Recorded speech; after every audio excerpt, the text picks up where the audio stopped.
አንድ ነገር እንድትረዳ የምፈልገው ነገር አለ። በብሉይ ኪዳን አንድ ሴት ባል ሳይኖራት ጸንሳ ብትገኝ ምን ነበር የምትደረገው? ተወግራ ትሞታለች።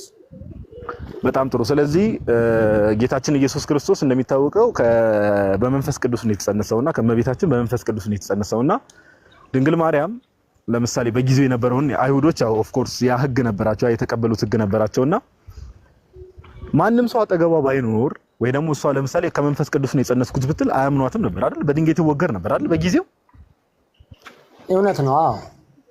ስለዚህ ምን ያስፈልግ ነበረ?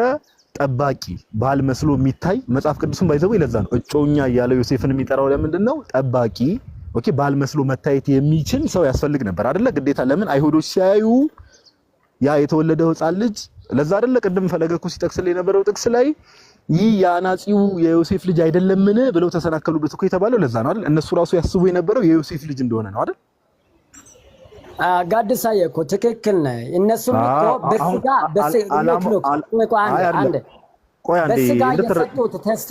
በስጋ የሰጡት ቴስቲሞኒ እየተከራከርኩ አይደለም።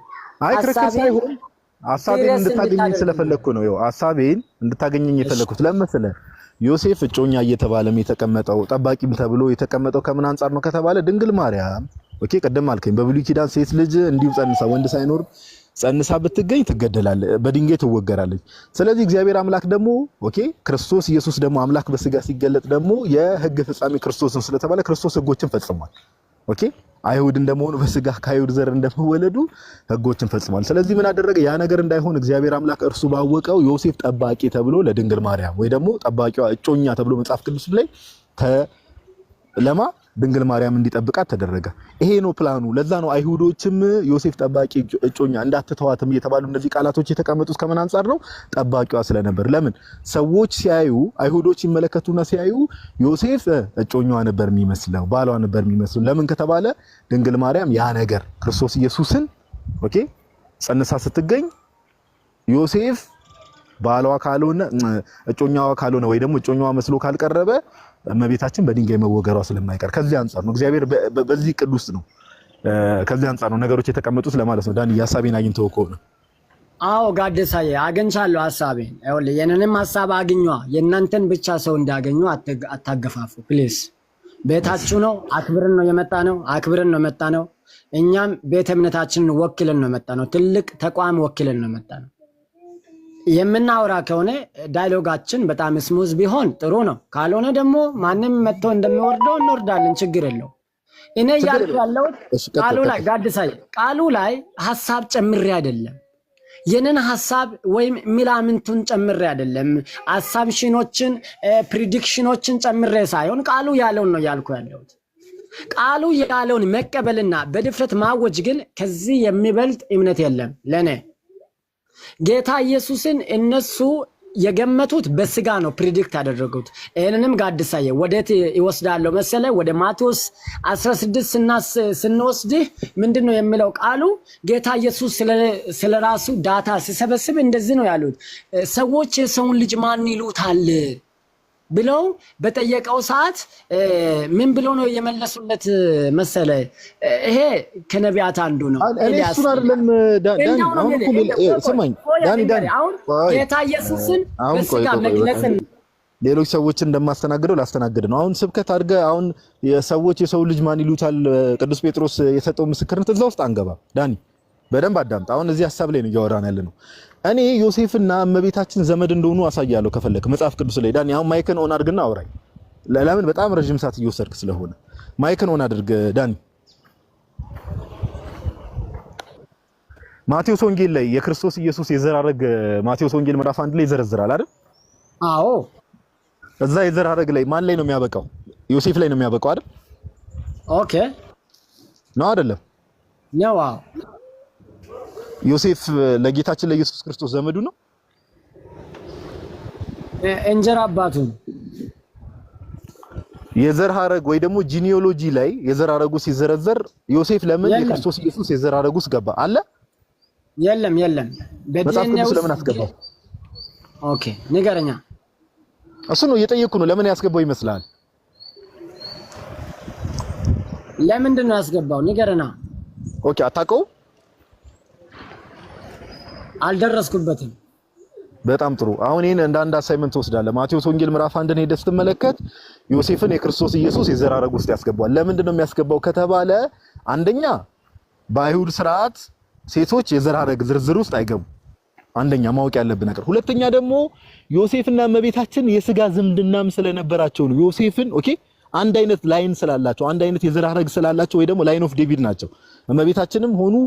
እመቤታችንም ሆነች ዮሴፍ ኦኬ የዳዊት የዘር ሐረግ እንደመሆናቸው መጠን ለዛ ነው ዮሴፍና እመቤታችን የስጋ ዝምድና ስላላቸው ዮሴፍን እዛ የዘር ሐረግ ውስጥ ይከተዋል። ኦኬ አገኘኛው? አዎ አይጥሩ በጣም ቆንጆ ሐሳብ። አዎ ስለዚህ ምን እያልኩ መሰለ ዮሴፍና እመቤታችን ተጋብተዋል ክርስቶስ ኢየሱስ ከተወለደ በኋላ የሚለው ሐሳብ ምን እያረከው መሰለ ዘመዶችን እያጋባህ ነው። አሁን ገባኝ ፖይንቴ? አገኘው? ዘመዶችን ማጋባት ውስጥ ትመጣለህ። ጥንቃቄ ይፈልጋል። እንደዛ አይደለም ጋድሳ እንደዛ አይደለም። ዘመዶችን እያጋባህ ነው አይደለም? ዳዊት የዘር ላይ በሙሉ ከኪዳን ጋር የተያዘ እንጂ ታዲያ ማን ከማን ጋር ተጋብቶ ነው ይሄ ሁሉ ዘር ዛሬ ያየነው? በጊዜው ነው ያልኩ። ወደ ኋላ ተመልሳ አይደለም የሰው ዘር በቃ ፈለገ እንትን እንበል በቃ ወንድማችን እዚህ ላይ እንትን ቢለው ይበቃል። በቃ ከአንድ ሰው ጋር የሁሉ ሰዓት እንትን ማለትም አይ ዶንት ቲንክ ኢትስ ኔሰሰሪ። ሐሳብ በሰጥ በጣም ስለቆየ እኔም በዚች ላይ አጠር ያለች ሐሳብ ወይ ሰምቻችኋለሁ። እንዴት ዋላችሁ? ይሄ ዘመድ የሚለው ከሱ ብንነሳ ብዙም ከወንጌል አማኞች ሙሉ ወንጌል እሺ ድንግል ማርያም ሌሎች ልጆች አሏት ብለህ ታምናለህ? አዎ መጽሐፍ ቅዱስ እንደዚህ አይነት ሐሳብ ይሰጣል፣ አምናለሁ። ያ ማለት ግን ብትወልድም ባትወልድም ድህነት ላይ የሚያመጣው ለውጥ የለም። ባይተወይ እሱ ማወቅ ያለብን ግን ለእውቀት እንወያይ ካልን ምንም ችግር የለውም። ምን ማለት ነው? ብትወልድም ባትወልድም ምንም ችግር የለም። ምክንያቱም የክርስትና ሴንተር ማዕከል ኢየሱስ ክርስቶስ እና የሰራው ስራ ነው እንጂ ማርያም ልጅ ብትወልድም ባትወልድም በድህነት ላይ የሚያመጣው ልዩነት የለም። በደንብ ልዩነት አለው። ሌላው ጊዜ ተወዳጅ ወንድማችን ሚኪ ነገሮችን በምላትና በስፋት ተረድተህ ብትናገር መልካም ነው። እሺ ከምን አንጻር ነው እንደዚህ ያለ? በመጽሐፍ ቅዱስ ላይ ስለ የትኛውም አይነት ነገሮች መጽሐፍ ቅዱስ እንዳለውና እንዳብራራው እስካልተቀበልን ድረስ ኦልሬዲ ከመጽሐፍ ቅዱስ መስመር የወጣን ሰዎች ናለቅ። በአጭርና ግልጽ ለምሳሌ የማቴዎስ ወንጌል ምዕራፍ 10 ከቁጥር 40 ላይ ጌታችን መድኃኒታችን ኢየሱስ ክርስቶስ ስለ ቅዱሳኑ ክብር ሲናገር እናንተን የሚቀበል እኔን ይቀበላል አለ። ጌታ ኢየሱስ ክርስቶስን ተቀብያለሁ ብሎ ቅዱሳኑን ያልተቀበለ አካል ምንም ተቀበልኳቸውም አልተቀበልኳቸው ምናምን ብሎ የሚያስቀምጡ ሐሳብ አይደለም ማለት ነው። አየህ በመጽሐፍ ቅዱስ ላይ ልክ ክርስቶስ እንዳለው እያንዳንዱ ክርስቲያን የማመን ግዴታ አለበት እና ተወዳጅ ወንድማችን ሚኪ ልክ በመጽሐፍ ቅዱስ ላይ የተጻፉትን ነገሮች ስለሆነ አሁን አንስተን የምናወራው እጅግ በጣም መሰረታዊና ጠቃሚ ነው። መሰረታዊና ጠቃሚም ስለሆነ አቋም ይዘንበታል።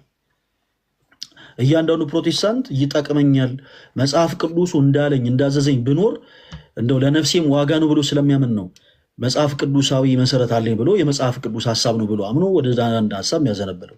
በተመሳሳይ እኛም በክርስቶስ ኢየሱስ ምናምን ክርስቲያኖች ኦኬ እዚህ ኦርቶዶክስ ቅዱስ ቤተክርስቲያን ይሆናል ልጆች መጽሐፍ ቅዱስ የሚለውን ኦኬ ስለምናምን ነው አንድ አቋም ይዘን የምንናገረው እና እንዲህ አይነቱ አማርኛ ምናልባት የሆኑ አዋቂ የሚሆኑ ሰዎች የተናገሯቸው ንግግሮቻቸውን ሰምተህ ከሆነ የተናገርከው እነሱም ልብ ያላሉት ብዙዎችም ልብ ያላሉት መሰረታዊ ነገር ይህ ሐሳብ ስለሆነ በመጽሐፍ ቅዱስ ላይ ወደድክም ጠላህም እያንዳንዱ የተጻፈውን ነገር አምነህ እስካልተቀበልክ ድረስ አንተ በክርስቶስ ኢየሱስ የማምን ክርስቲያን ማለት አትችልም። ኦኬ ለምሳሌ ትሪኒቲ ትሪኒቲ ሐሳቡ ተቀምጧል፣ በመጽሐፍ ቅዱስ ተብራርቷል። ስለ እመቤታችን ንጽህና ቅድስና በመጽሐፍ ቅዱስ ተብራርቷል፣ ተቀምጧል እና አይ ችግር የለውም ምንም ከትሪኒቲ ጋር አይገናኝም እኔ እንደፈለኩ ብል እኔ እንደፈለኩ ባስብ የሚባል ነገር የለም ነው። ክርስቲያን ማኑዋል አለው። ማኑዋሉ ደግሞ መጽሐፍ ቅዱስ ነው። ልክ አንድ ነገር የሚያዘው አንድ አካል እንዳለ ሁሉ እያንዳንዱን ክርስቲያን የሚያዘው ማኑዋሉ መጽሐፍ ቅዱስ ነው። ስለዚህ ማኑዋልን ካልመሰልክ ፊክስ ትደረጋለህ ማለት ነው። ሚኪ እሺ ችግር የለም። ያው ከመጽሐፍ ቅዱስም ወልዳለች ወይም ደግሞ ወንድሞች አሉት የሚለውንም ለማሳየት እየሞከር ነው። ለምሳሌ አሁን ጋዲ መጨረሻ ላይ ያነሳው ዘመዶች አሁን እኔ አቋሜን እንደዛ አድርጌ በመጽሐፍ ውስጥ ማስረጃ ያሳያለሁ የሚለው ሐሳብ በዛም ብንሄድ ችግር የለውም ለማለት ነው። አሁን ዘመዶች ቢሆኑ አብርሃምና ሳራም ዘመዳሞች ነበሩ በመጽሐፍ ቅዱስ። እህቱ እንደውም እህቱ ነበረች መጽሐፍ ቅዱስ ይናገራል። ስለዚህ ያ ማለት ዳኒን ካቋረጠው ሐሳብ ሳይሆን የሚለውን አያሳይም። ኦኬ አንድ ነገር ሚኪን አውቀዋለሁና እንደው አሁን የመጽሐፍ ቅዱስ ላይ ያለው ሐሳብ ከቅድም ጀምሮ ሲባል ነበርና መጽሐፍ ቅዱስን እንደው ከኪሳችን እንዳንተረጉመው ሚኪ ሜቢ በመጀመሪያው ቤተክርስቲያን እስከ 451 ዓመተ ምህረት ድረስ በቤተክርስቲያን አባቶች ዘንድ ድንግል ማርያም ሌሎች ልጆች ወልዳለች የሚል ትምህርት ያስተማረ ሰው አለ? ብዙ ጊዜ ያው የመጀመሪያዋ ሴንቸሪ ላይ የነበረችው ቤተክርስቲያን ወይም የሐዋርያት ቤተክርስቲያን ላይ እንዲህ አይነት አመለካከት ባይኖር ኖሮ አሁን የምናነባቸውን የመጽሐፍ ቅዱሶች ባልኖሩን ነበረ። ግን ከዛ በኋላ እንዳልከው በቤተክርስቲያን ታሪክ ብዙ አባቶች የሉ። እውነትህን ነው። የመጀመሪያው ክፍለ ዘመን ላይ የነበሩ አባቶች አፖስቶሊክ ፋዘርስ የሉም። ስለዚህ ማንም የለም። ከሐዋርያት በኋላ የተነሱት ላይ ብዙ የሚታወቅ ነገር የለም። ኢቭን ሉተር ራሱ እንደዛ ብሎ አያምንም። ሉተር ራሱ አሁን ምን መሰለህ ዋናው ፖይንት ማርያም ልጆች አሏት ብሎ አንድ ማስተዋል ያለብን ነገር ምንድነው? መጽሐፍ ቅዱስ ላይ የተቀመጡ ሐሳቦች አሉ። ኦኬ መጽሐፍ ቅዱስ የእግዚአብሔር ሐሳብ እንደመሆኑ ጥንቃቄ ይፈልጋል። አንደርስታንድ የምናደርግበትን የምንረዳበትን መንገድ ይፈልጋል። እኔ ለአንተ እንደው ጽሁፍ ማንበብ የምትፈልግ ከሆነ ኦኬ አንድ ነገር ሪኮመንድ ላድርግ። ለምን መሰለህ አንድ ሐሳብ ላይ ድጋሚ ሙሉን ከማውራት የጄሮምን ዘ ፐርፔቹዋል ቨርጂኒቲ ኦፍ ብለስድ ሜሪ የሚለውን ጽሁፍ ታውቀዋለህ? ሰምቼዋለሁ ግን አላነበብኩትም። አንብበው። በቃ ብታነበው እኔ ጥሩ አንደርስታንዲንግ ታገኝበታለህ ብዬ አስባለሁ። ዘ ፐርፔቹዋል ቨርጂኒቲ ኦፍ ብለስድ ሜሪ የጄሮም አጌንስት ኤልቪዲኤስ ባይ ዘ ዌይ በሚገርም ሁኔታ ኤልቪዲኤስ እንደምታውቀው እንደውም ድንግል ማርያም ልጆች አሏት የሚሉ ሰዎች በመጀመሪያው ቤተክርስቲያን ውስጥ እንደውም መናፍቅ ተብለዋል ሁላ።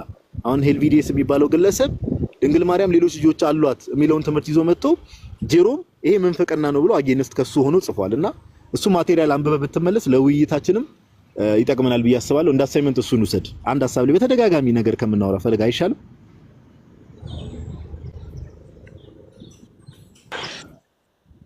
በቃ ችግር የለውም። እሺ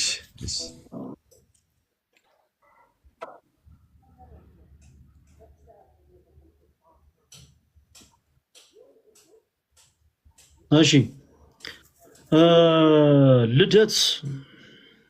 ልደት ከየት ቤተ እምነት የመጣ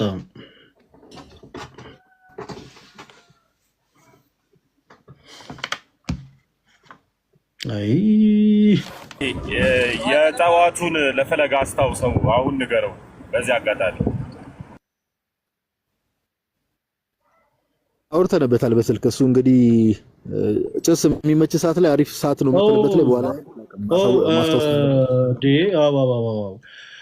ተወዳጆች እንግዲህ በዩቲዩብ ላይ አይዶን ነው እንግዲህ አሃቲ ቤተክርስቲያን በሚል የዩቲዩብ ቻናል ላይ ሲተላለፍ አሃቲ ድንግል ይቅርታ አሃቲ ድንግል በሚል ዩቲዩብ ቻናል ላይ ይመስለኛል በእኔ ስም አካውንት እየከፈቱ ገንዘብ ለማሰባሰብ ሲሞክሩ የነበሩ ሰዎች ነበሩና በእኔ ስም የተከፈተ ምንም አይነት አካውንት የለም። ዩቲዩብ ላይ ምናልባት መልእክቶቻችን የምታስተላልፉ ዩቲዩበሮች እንደዚህ አይነት ጥንቃቄዎች እንዲደረግ የተቻላችሁን ብታደርጉ፣ በኮሜንት ሴክሽን ላይ ሊሆን ይችላል፣ የቪዲዮ ፖስቶች ላይ ሊሆን ይችላል። እንደዚህ አይነት ነገሮች በጣም ጥንቃቄ ያስፈልጋቸዋል። ለምሳሌ ለተለያዩ ገዳማት እና አድባራትም ገንዘቦች እንዲሰበሰቡ ስናደርግ ዩቲዩብ ላይ የሚመለከቱ ሰዎች ሰፖርት ማድረግ ሲፈልጉ ሌሎች አማራጮችን ተጠቅመው ሰፖርት እንዲያደርጉ በሁሉ ጊዜ ስም እንጠይቃለን። የእናንተም ትብብር ያስፈልጋልና አሃቲ ድንግል የሚለው የዩቲዩብ ቻናል ላይ በማን ስም ነበር የሚለው? ጋዲ ስሙን እስቲ ያስታውሰኝ። ወደ ውስጥ መግባት አለብኝ። ተመስገን ያስታውሷል? ስሙ ጠፋብኝ። ሰይፈ ስላሴ ነው? አይ አይደለም፣ እንደዚህ ክርስትና ስም አይመስለኝም። ወይ ወጥቼ ልመለስ። አንዴ ቆይ ወጥቼ ልመለስና ስሙን ልንገርህ። ቆይ እሺ ጋዲ እዛ ላይ ሄድበት ዲያቆን ላይቭ ላይ እያስተላለፉ ስለነበረ ኦኬ እሺ ተወዳጆች ምንድነው ትንሽ ከሰሞኑ የኔ ስልክ ተሰብሮ ምናምን ስለነበር ያው የተወሰኑ ሰዎች ለመግዛት የሆኑ አንዳንድ ነገሮችን ለማገዝ የተቻላቸውን ያው ሰፖርት ለማድረግ ያው ሀሳቦችን ሲሰጡ ነበረ። ተመስገንና ልደት ብቻ ናቸው አሁን ላይ ኢቨን በላይቭ ስትሪም ራሱ ማንንም ሰው ለዚህ ጉዳይ እንደዚህ አድርጉ ምናምን እያልን አይደለም። ተመስገንና ልደት ናቸው በውስጥ መስመር ሰዎችን እያወሩ ያሉት። ለዚህ እንግዲህ ለሆነ ለሚደረግ ነገር በአጠቃላይ የሆነ አንዳንድ ነገሮችን ለመግዛት የሆኑ ነገሮችን ፊክስ ለማድረግ ለማገዝ ሰዎች እያወሩ ያሉት ልደትና ተመስገንን ብቻ ነው። ከዛ ውጭ ግን በዩቲዩብ ላይ አያቴ ድንግል በሚል ዩቲዩብ ላይ በማን ስም ነበር ጋዲ አካውንት ሲፖስት የነበረው? ሰይፈ ስላሴ ሙላቱ የሚል ስም ሰይፈ ስላሴ ሙላቱ በሚል አካውንት ስልክ ቁጥርም ጭምር ተለጥፎ ለፈለገ ምናምን የሚል ነገር እንትን እየተባለ ነበር እና እንዲህ አይነቱ አካውንትም ስምም በእኛ ስም የተከፈተ አይደለም ተወዳጆች። እና ያው ጥንቃቄ እንድታደርጉ ነው ባጭሩ። ኦኬ እናመሰግናለን ጋዲ በጣም ቴንኪዩ የኔ አባት። አንቺ በጠዋት ደውልሽ ነው ባይዘው በጣም ነገሮችን አለ ኤክስ ያረክሻቸው አንቺ ጭስ። እሺ እንቀጥል። ሄሉ እንዴት አለሽ? እንኳን ደህና መጣሽ። ይመስገን። ለዛሬ ተላልፎ ነው ወይስ መዳረሻ ነው አልገባኝም። አይ ዛሬማ የፕሮቴስታንት ወንድሞቻችን ትምህርቶችን ነው ዝም ብለን እያነሳን እየተያየን ያለ ነው እንጂ የቅዳሜ ማታው ፕሮግራም እንትን አላለም አልተጀመረም። እስከዛ ለሁሉም እንዲዘጋጁ ብለን ነው በነገራችን ላይ ቀን የሰጠናቸው። ጋዲ ያው አንተ ታውቃለህ አንዳንድ ጊዜ ልክ የሆነ አደገኛ የሆነ ሀሳብ ይዘው የመጡ ይመስላቸውና ልክ በሆነቻቸው የመጽሐፍ ቅዱስ ሀሳብ ነገሩ ሲቋጨባቸው አይ እናንተ ተዘጋጅታችሁ ነው እኛ ግን አልተዘጋጀንም የሚሉ ፕሮቴስታንቶች አሉና እንዲዘጋጁ በጣም ሰፊ ጊዜ ሰጥተናቸዋል። ቅዳሜ ማታ ምሽት 3 ሰዓት ላይ ነው ላይቭ የሚኖረን። እስከዛ ሰዓት ድረስ እንግዲህ ፕሮቴስታንት የሆኑት ወንድሞች መጽሐፍ ቅዱስ እንዲያነቡ ያው በተቻለ አቅም እድል ሰጥተናል። አንባችሁ ተዘጋጅታችሁ ኑ እንጠብቃችኋለን። እና ሄሉ በዚህ አጋጣሚ ተመስገንን፣ ጋዲሳን፣ ዲያቆን ሞኬን እና ልደተ ቃልን ተዋወቂያቸው። በጣም በጣም ትልቅ ዋጋ ከፍዬ አስተምሬ የቅዱስ ቤተክርስቲያናቸውን እምነትና ስርዓት ጠንቅቀው እንዲይዙ ያደረኳቸው ወንድሞቼ ናቸው። ሄሉዬ ተዋወቂያቸው አራቱንም፣ ተመስገንም፣ ጋዲሳንም፣ ዲያቆን ሞኬንም ልደትንም። ጋዲ ተዋውቃታል ሄሉ? መምህሩን አላየሁትም እስካሁን። አስተምሪ የሆነ ድምጽ ሰማሁ አስተምሪ የሚል መምህሩን አላየሁትም። እሺ ይሁን። ለማንኛውም እህታችን ሄሉ ሰላም ብያለሁ። እንዴት ነሽ? አንዳንድ ቪዲዮዎች እያየሁ ነበር ከአንተ ጋር ላይቭም እየገባችና የምትለቃቸውን ቪዲዮዎች ሰላም ብያለሁ።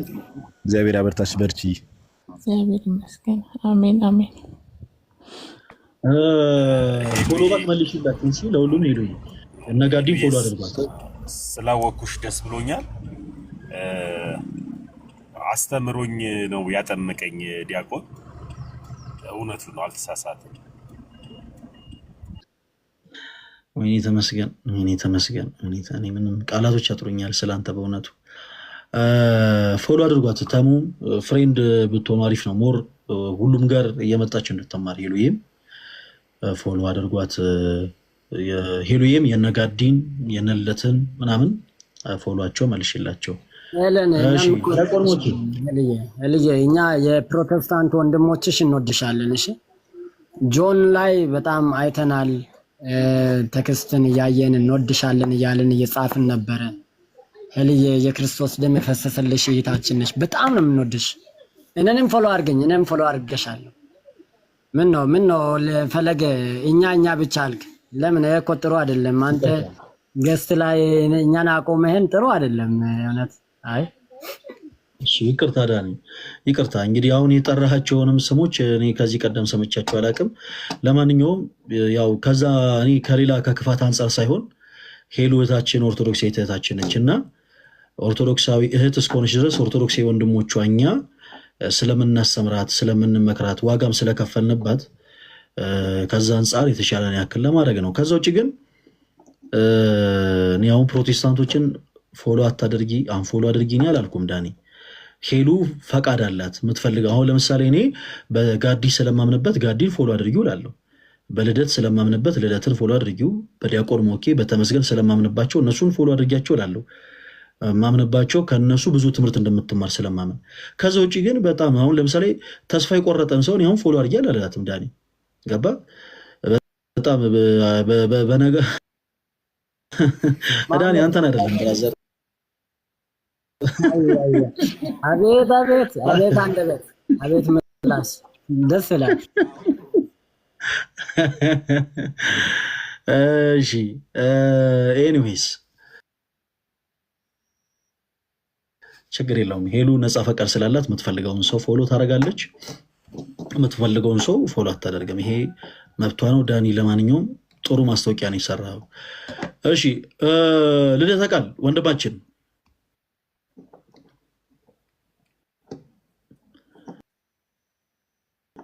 እንዴ አይደል ተቃል እንደማይመቸው ታውቃለህ አይደል? አንቺ ሰር ሰሚ አንተ ይሄ ለካ እሺ ዲያቆን ሞኪ ግን ታውቃለህ ማውራት እንደማይመቸው መጀመሪያ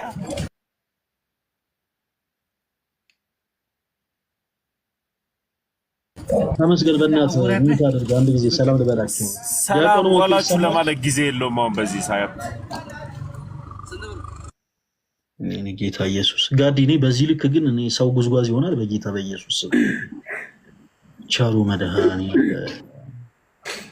ቻለው ዲያቆን እንዴት አሉ? እንዴት አሉ ዲያቆንዬ? ሰላም ነው። ለማንኛውም ተሙን ዝም በለው፣ እንደዚህ ዝም ማለት ይሻላል። እና ለማንኛውም ሰላም ብያችኋለሁ። ጋዴ ተሙ ሄለንን ተዋውቃታል? ዲያቆን ሞኪ ልደቴ ሄለንን ተዋውቃታል? አልተዋውቋት ሜቢ አንዳንድ ጊዜ አያታለሁ። እውነት ለመናገር አንተ ጋም ላይቭ ላይ አያታለሁ፣ ግን አልተዋወቅኳትም። ተገናኝተን አናውቅም። አሁን ፎሎ አድርጓት ዲያቆን ሄሎዬም ፎሎ መልሽላቸው። እሺ በቃ ሄሎ ታችን እንኳን ደህና መጣሽ። ስላገኘንሽ በጣም ደስ ብሎናል። እንግዲህ እግዚአብሔር በቤቱ ያጽናሽ ያበርታሽ። አሜን አሜን አሜን ዲያቆን። እሺ መልካም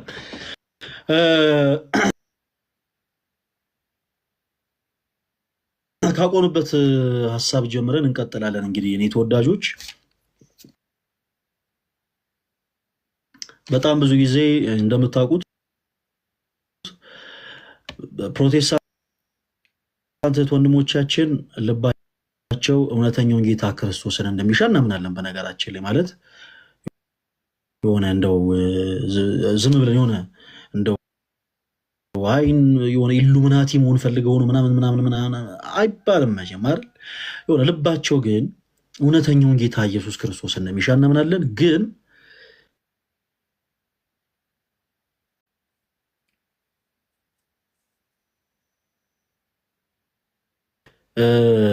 መጽሐፍ ስልክ ገብቶብኝ ነው። እሺ በጣም ይቅርታ የኔ ተወዳጆች። እና መጽሐፍ ቅዱስን በራሳቸው መልከታ ብዙዎች የሚፈቱ ስለሆኑ በጣም ብዙ ሰው ሰራሽ ትምህርት ግን በውስጣቸው ታሁት እንጂ ትልል አይደለም።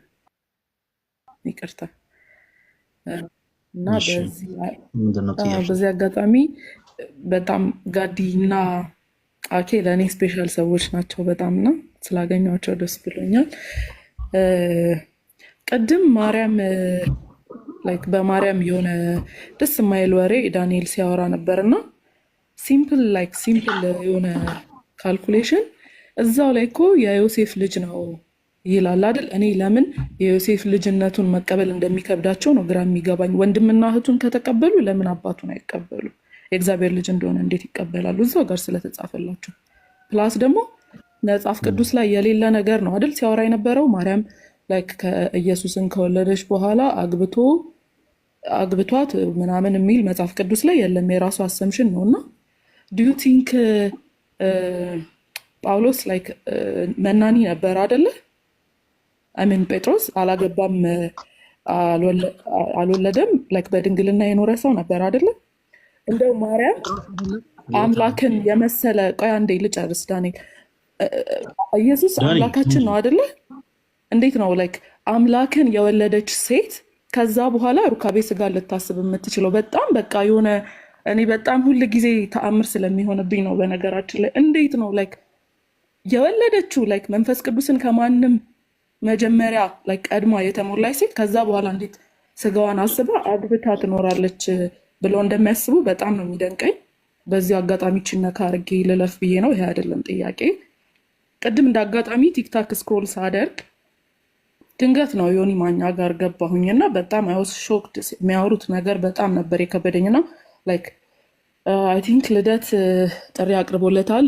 እሱ እስከሚደርስ ይሄ በገድል ምናምን አሁን ላይ ተሸውዶ እንትን ይላል ብዬ አላስብም። የኦርቶዶክስ ወጣት ላይክ ገድል እንትን ብሎ የሆነ ብቻ በጣም ደንግጬ ስለነበር ነው ሲያወሩ እና እነሱ ሲያወሩ የነበረውን ላይክ በደንብ ያስተማራችሁበት ፖይንት ካለ ዩቲዩብ ላይ ምናምን ፈልጌ ማየት ስለፈለግኩኝ ነው። ማለት የእነሱን ትራሽ መስማት አልፈለግኩም። ወዲያው ነው ደንግጬ የወጣሁትኝ።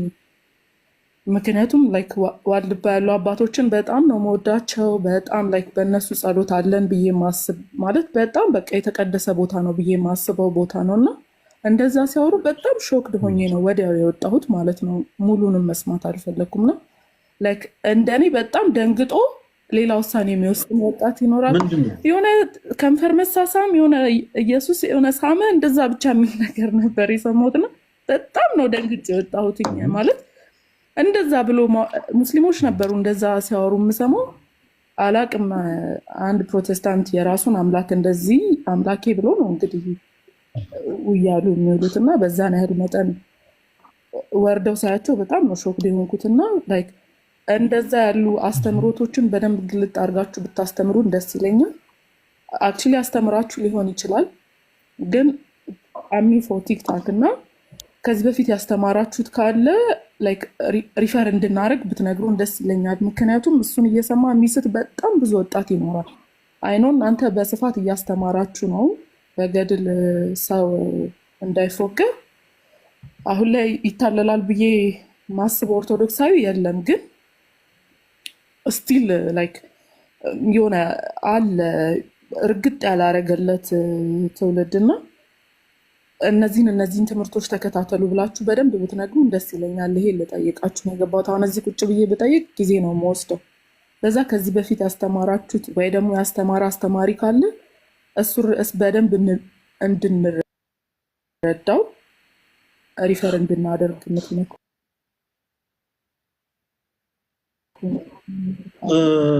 ምንም ችግር የለውም። በአጭሩ እነዚህ ሀሳቦች ላይ እኔው ምላሾችን እንሰጣለሁ። በደንብ አድርጋችኋለሁ። እሺ ማለት በጣም ሲምፕል ነገር ነው። ሁላችሁም በደንብ አዳምጡኝ ተወዳጆች። በመጀመሪያ የሁሉም ፕሮቴስታንቶች ህልውና ያለው በመጽሐፍ ቅዱሳዊ ትምህርታቸው ሳይሆን ኦርቶዶክስ ቤተክርስቲያንን በመዝለፍ ነው።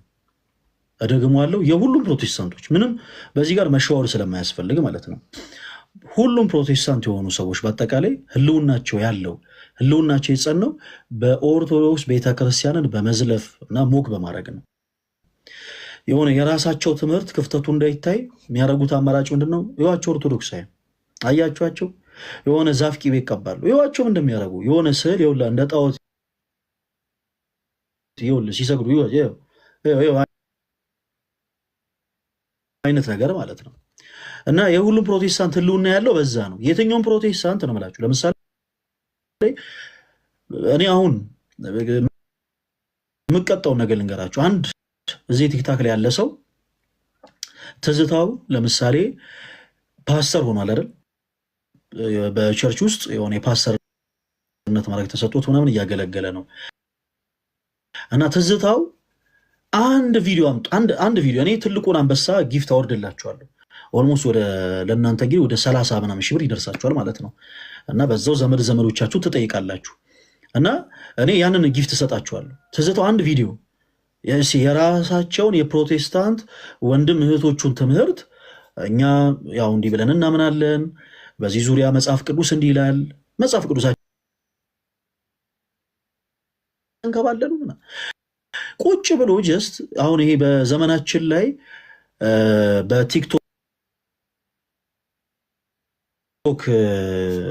የኮንተንት እንትን ላይ ለምሳሌ ምንድነው ምን የሚባሉ አሉ በቪዲዮዎች ላይ ሪያክት የሚያደርጉ ማለት ነው።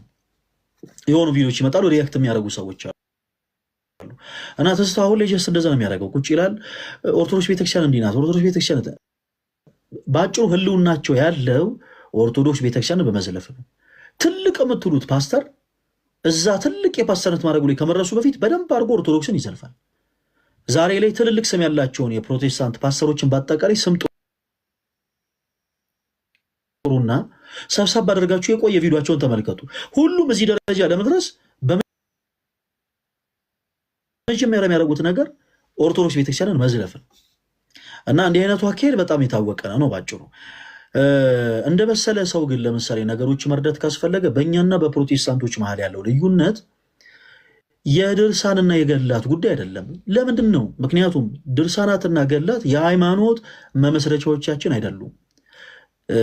አንድ እንደውም አውቃለሁ የሚሉ በጣም ነው የሚገርም። በዚህ ጋር ደግሞ ተያይዞ በአንገታቸው ላይ ኦርቶዶክስ ነን የሚሉ የሆነ ቲክታክ ከፍተው ጀስት የሆነ አለደለ የሆነ ጭር ሲል አልወድም አይነት ሰዎች የሆነ ሰዎች ሲረሷቸው የማይወዱ ሰዎች ደግሞ እንደዚህማ ከሆነ በቃ ገላትና ድርሳናትን እንጣላቸው ሁሉ የሚሉ ኦርቶዶክሲያን ተፈጥረዋል። በዚህ አሁን ባለንበት ዘመን ማለት ነው። የሆነ ይሄ ጭር ሲል አልወድም አይነት ባህሪ ያለባቸው የሆነ ሰው ሲረሳቸው ለምን ተረሱ አይነት ነገር በቃ እንዲህ ብዬ ልታወስ ምናምን ነገር ብለው ደግሞ የሆነ ኔጌቲቭ የሆኑ ነገሮችም ይናገራሉ። ትክክለኛ ቤተክርስቲያናችን ትምህርት ሁላችሁም አዳምጡ። ገላት፣ ድርሳናት፣ ሌሎች መጽሐፍቶቻችን የሃይማኖት መመስረቻ መጽሐፍቶች አይደሉም። የሃይማኖት መመስረቻዎቻችን አይደሉም። ይልቁኑ የቃል ኪዳን፣ የረድኤት፣ የበረከትና የጸሎት መጽሐፍቶቻችን ናቸው። የስርዓት እነዚህ መጽሐፍቶች በቤተክርስቲያናችን 5 አይነት አገልግሎት አላቸው። የቃል ኪዳን መጽሐፍቶቻችን ናቸው። የበረከት መጽሐፍቶቻችን ናቸው። የስርዓት መጽሐፍቶቻችን ናቸው። የጸሎት መጽሐፍቶቻችን ናቸው።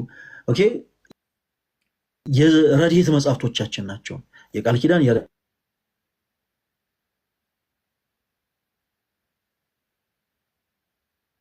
የረድኤት የበረከት ስልክ ገብቶብኝ ነው ይቅርታ። እና የሃይማኖት መመስረቻዎች አይደሉም። የሃይማኖት መመስረቻ አይደሉም ማለት ግን በቤተ ክርስቲያናችን ውስጥ ቦታ የላቸው ማለት ነው አይደለም። ተወዳጆች አይደለም። እሺ ሰው በአዋልድ መጽሐፍት ከፕሮቴስታንቶች ወንድሞች ጋር ለምንድን ነው ማናወራው ከተባለ በደንብ አድርጋችሁ አዳምጡ። ሀሎተ እግዚአብሔርን የማያምን ሰው እግዚአብሔር አለ ብሎ የማያምንን ሰው ሙሴ ቀይ ባህርን በበትሩ ከፈለ ብትሉት ለሱ ተረት እንደሆነ ሁሉ በተመሳሳይ በመጽሐፍ ቅዱሱ ትምህርት ከኦርቶዶክስ ቤተክርስቲያን ጋር ያልተጣጣሙና ያልተስማሙ ሰዎችን የቃል ኪዳን፣ የረድኤት፣ የበረከት መጽሐፍቶቻችን አንስታችሁ ለምሳሌ እንዲህ ብትሏቸው ከመጃጃል ከመሞኘት እንደው ግራ ከመገባት ያለፈ ሌላ ምንም ያለፈ ቁም ነገር ከነሱ ጋር ዲስከስ አታደርጉም ነው ባጭሩ። አታደርጉም። ግን እያንዳንዱ በአዋልድ መጽሐፍቶቻችን ላይ ያሉት በገላት በድርሳናቶቻችን የተደረጉ ታምራት በአጠቃላይ ግን በመጽሐፍ ውስጥ አሉ። ለምሳሌ ቅድምታችን እንዳለችው ከንፈር ስለመሳሳም አይነት ጉዳይ እያወሩ ነበረ። አዎ ገላችን ላይ ጻድቁ አባታችን አቡነ ባጽዮንን ጌታችን መድኃኒታችን ኢየሱስ ክርስቶስ ከንፈራቸውን ስሟቸዋል። እሺ መልካም። በስጋዊ ፍትወት ሰው መረዳት አለበት ማለት ነው። ሀሳብ እንዴት ነው እየሄዳችሁ ያላችሁት ፕሮቴስታንቶች ወንድሞቻችን? ለምሳሌ እግዚአብሔር አብ የወልድ አባት ነው ስንል ልክ እንደ ምድር ያረዳድ ነው ማለት ነው የምትረዱት? አይደለም። አባትነቱን ልክ በምድር ያረዳድ እንደማትረዱት ሁሉ እያንዳንዱን መንፈስ የሆኑ ሀሳቦችን በአጠቃላይ በስጋ ያረዳድ መረዳት አያስፈልግም። ለምሳሌ አብርሃም ለይስሐቅ አባት እንደሆነው ይስሐቅም ለያዕቆብ አባት እንደሆነው አይደለም አባት የሆነው። ምን ማለት ነው? ልክ በምድራዊ አይነት ስርዓት ልትገነዘቡት አይገባም ነው። የእግዚአብሔር አብን አባትነት ከምድራዊ ስርዓት ጋር በፍጹም ልታገናኙት አይገባም። ለምሳሌ ወላጆች ሕፃን ልጆቻቸውን ከወለዱ በኋላ ከፍቅር የተነሳ ከንፈሮቻቸውን ይስሟቸዋል። ከምን የተነሳ አልኳቸው? ከፍቅር የተነሳ ሁለንተናቸውን ቢስሟቸው ኦኬ ስጋዊ ፍትወት ስላለባቸው ነው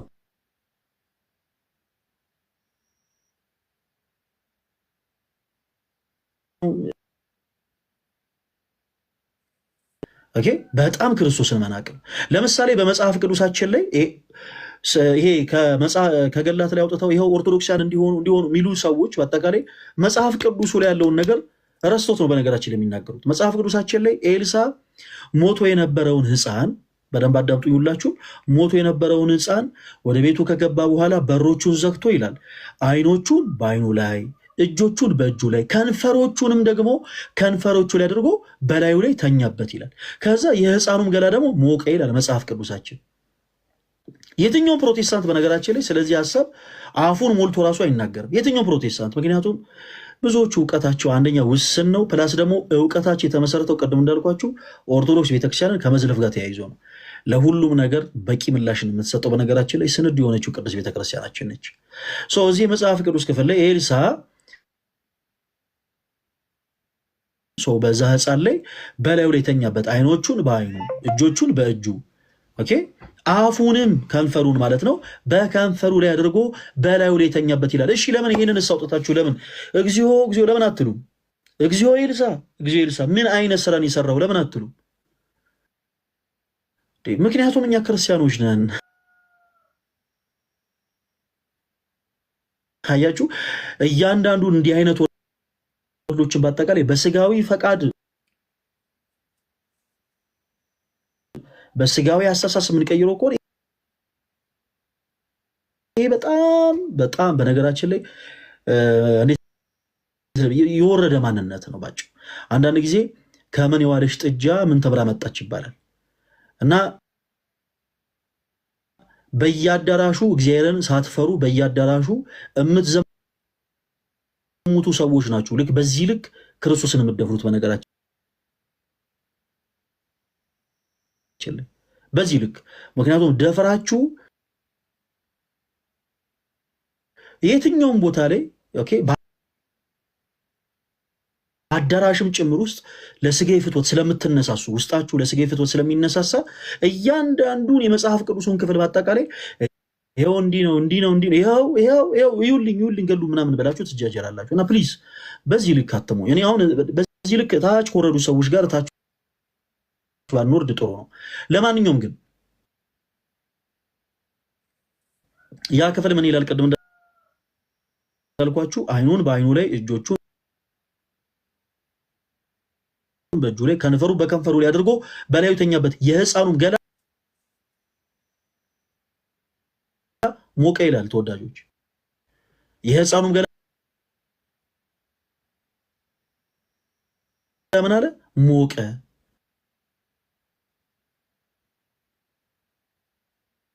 የሕፃኑ ገላ ሞቀ። እሺ የሕፃኑ ገላ ሞቀ ማለት ለሴክሹዋል ኢንተርኮርስ ሰውነቱ ተነሳሳ ማለት ነው። እግዚኦ መሐረነ ክርስቶስ። ይሄንን ቃል አስቡት ገድል ቢሆን ኖሮ አሁን ያነበብኩላችሁ የመጽሐፍ ቅዱስ ክፍል አስቡት ድርሳን ላይ ተጽፎ ቢሆን ኖሮ ሊያውም ሰውነቱ ሞቀ ተብሎ ማለት ነው። በቃ ያዙ ይልቀቁኝ ዋይ ነበር የሚባለው። ግን እግዚአብሔር ይመስገን ቤተክርስቲያናችን ስንዱ ናት። ይሄ ሐሳብ ያለው መጽሐፍ ቅዱስ ላይ ነው። እያንዳንዱን መንፈስ የሆኑ ነገሮችን በአጠቃላይ በስጋይን ተመልክተን አንፈታም በስጋይን። ኦኬ እዚህ ክፍል ላይ የሕፃኑ ገላ ሞቀ ምን ማለት ነው? ሰዎች ሲሞቱ እንደምታውቁት ተወዳጆች የሰውነት ቴምፕሬቸራቸው ሙቀታቸው ይቀንሳል፣ ይቀዘቅዛል። ኦኬ ይሄ ሙቀታቸው ይቀንሳል። ሰው ሲሞት ነፍሱ ከስጋው ስትለይ በሰውነቱ ያለው የሙቀት ቴምፕሬቸር እየቀነሰ እየቀዘቀዘ ይሄዳል። ቅዱሳን ሁለንተናቸው ቅዱስ ነው ተወዳጆች፣ ሁለንተናቸው ቅዱስ ነው። እንኳን አካላቸው ስለ አምላካቸው ብለው የሚቆርሱ ስጋቸው የሚፈሰው ደማቸው ይቀርና አጽማቸውስ እንኳ ድውያንን ይፈውሳል። የጻድቅ ሰው ጸሎት ኃይልን ታደርጋለችና የቅዱሳን አጽማቸውስ እንኳ ቅዱስ ነው፣ ድውያንን ይፈውሳል። ኤልሳ ሁለንተናው ቅዱስ ነውና በስጋዊ ፍትወት ሳይሆን በመንፈሳዊ ኃይል በዛ ሕፃን ላይ ተኛ። ለምን? ሁለንተናው ቅዱስ ስለሆነ ለዛ ሰው ወይም ለዛ ሕፃን ሕይወትን ይዘራ ዘንድ ሁለንተናው ቅዱስ ስለሆነ በሕፃኑ ላይ ተኛ። የሕፃኑ ገላ ሞቀ ማለት ሞቶ ነበረ። ከዛስ በዳግም ከእንደገና በላዩ ላይ ነፍስ መዝራት ጀመረ። ዳግም ከእንደገና አያችሁ፣ የሰውነት ሙቀቱ ቀንሶ ነበረ፣ ሞቶ ነበረ። ኤልሳ ግን በላዩ ላይ ሁለንተናውን አካሉን አስነቅቶ በላዩ ላይ ሲጸልይበት ዳግም ከእንደገና ነፍስ ዘራበት ይላል። ነፍስ ዘራበት ዳግም ከእንደገና። እና በዚህ ልክ መሞኘት አያስፈልግም። አሁን ይህ ሀሳብ ድርሳን ላይ ተጽፎ ቢሆን ኖሮ፣ ይህ ሀሳብ ገድል ላይ ተጽፎ ቢሆን ኖሮ እኔ ምን ያክል ሊሞኙ እንደሚችሉ አስቡት። እና ተወዳጆች እንዲህ አይነት ነገሮችን በቤተክርስቲያናችን የምንመለከተው በኦርቶዶክስ ያረዳ ነው። ባጭሩ ሁለት ሐሳብ ብቻ ልበላችሁ። ድርሳናት፣ ገላት፣ መጽሐፈ ቅዳሴ፣ ሌሎች መጽሐፍቶቻችን ላይ ታምረ ማርያም፣ ሌሎችም ላይ ያሉትን ሐሳቦች የሚብራሩት በኦርቶዶክስ ያረዳድ ስለሆነ በመጀመሪያ እኛን ጠይቁን ፕሮቴስታንቶች። ለዘለፋ ከሆነ ችግር የለውም። ራሳችሁን አሰመናችሁ ኦርቶዶክሲያን እንዲህ ናቸው እንዲህ ነው በሉ፣ ችግር የለውም። እውነት ለመረዳት ከሆነ ግን ነገሩ የሚፈታው በኦርቶዶክስ ያረዳድ ስለሆነ መታችሁ ጠይቁ። ለምሳሌ እመቤታችን ማርያምን ለማመስገን ነው ትውልዱ የተፈጠረው ሲባል ምን ማለት ነው የሚለውን ሐሳብ እኮ የሚፈታው በኦርቶዶክስ ያረዳድ ነው። ፍጥረት ሁሉ እመቤታችን ለማመስገን የተፈጠረው አይደለም። ፍጥረት ሁሉ የተፈጠረው እግዚአብሔርን ለማመስገን ነው። ፍጥረት ሁሉ እመቤታችን ለማመስገን ተፈጠረ የሚለው ሐሳብ ግን ምን ማለት ነው? ኦርቶዶክስ ያረዳድ ይፈልጋል። አያችሁ፣ ቁጭ ብለን መጽሐፍትን ገልጠን እንዲህ ማለት ኦኬ፣ እዚህ ጋር የተቀመጠው ሐሳብ እንዲህ ለማለት ተፈልጎ የተቀመጠ ነው። በኦርቶዶክስ ያረዳድ እንፈቷለን ማለት ነው። እግዝእትነ ማርያም ነበረትም ቅድመ ዓለም በህሊና አምላክ ሲል ለምሳሌ ይሄንንም ማረዳድ የምንፈታው በኦርቶዶክስ ያረዳድ ነው። ስለዚህ በገላት በድርሳናት ላይ የተጻፉትን ሐሳቦች ዝም ብሎ ተነስቶ በስጋ ፍትወት ይሄ ሴሰኛ የሆነ ሰው ሁሉ ተነስቶ ይሄ በቃ አስተሳሰቡ በአጠቃላይ ወደዛ ስለሆነ በስጋ ያረዳድ የሚፈታው ከሆነ ስህተት ነው። ተወዳጆች እንዲህ አይነት መጽሐፍ ቅዱስ ላይ ያሉ ሐሳቦች አሉ እና ያንን እንድትረዱ ትፈልጋለሁ። ጋዲ ፈለገ ቃልዮት ያሰማልን።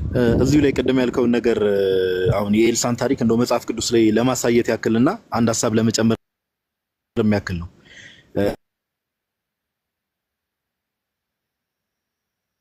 ጋይስ ጥቅሱን የምትፈልጉ ሰዎች ኦኬ፣ ይሄ መረዳት የክርስቲያናዊ ማይንድ ሴት ፈለገ እንዳለ ኦርቶዶክስ ህፃኑ ሞቶ በአልጋ ላይ ተጋድሞ ኢማጂን ጋይስ፣ ህፃኑ ሁላ ሞቶ ነበር። ቁጥር 33 ላይ እንደዚህ ይላል፣ ገብቶም በሩን ከሁለቱ በኋላ ዘጋ፣ ወደ እግዚአብሔርም ጸለየ። ኢማጂን ጋይስ፣ ወደ ማን ጸለየ? ወደ እግዚአብሔርም ጸለየ። መጥቶም በህፃኑ ላይ ተኛ፣ አፉንም በአፉ አይኑንም በአይኑ እጁንም በእጁ ላይ አድርጎ ተጋደመበት፣ የህፃኑን ገላ ሞቀ ይላል።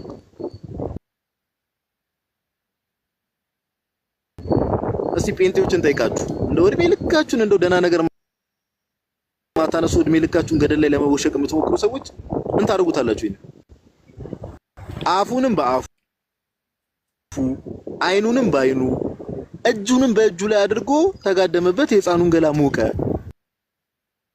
ተመልሶም በቤት ውስጥ አንድ ጊዜ ወዲና ወዲያ ተመላለሰ፣ ደጋግሞ ሞቶ 7 ጊዜ በህፃኑ ላይ ተጋደመ። ህፃኑ አይኖቹን ከፈተ፣ የሞተ ህፃን ተነሳ። ሁለተኛ ነገሥት ምዕራፍ 4 ቁጥር 34 እና 35 ነው። ይሄ እግዚአብሔር ቃል ላይ ነው ያለው። እንዴት ነው የምንረዳው ነው ዋናው ነገር። ማይንድ ሴት ይፈልጋል። ኦኬ፣ ከዛ ባለፈ ፈለገ አንድ ተጨማሪ ነገር ማሳየት እንፈልገው። መኃልየ እነዚህ ሰዎች አንብቦት የሚያውቁም አይመስለኝም። መኃልየ ምዕራፍ 1 ቁጥር 2 ላይ ፈለገ ሜቢ አማርኛ መጽሐፍ ቅዱስ አጠገብ ካለ ነው ውጭ ስላለው ነው። ምዕራፍ 1 ቁጥር 2 ላይ ምን ይላል? ታች ያላችሁ ሰዎች በአፉ መሳም ይሳመኝ፣ በአፉ መሳም ይሳመኝ። ጠቢቡ ሰለሞን ስለ አምላክ ነው እዛ ጋር እየተናገረ ያለው።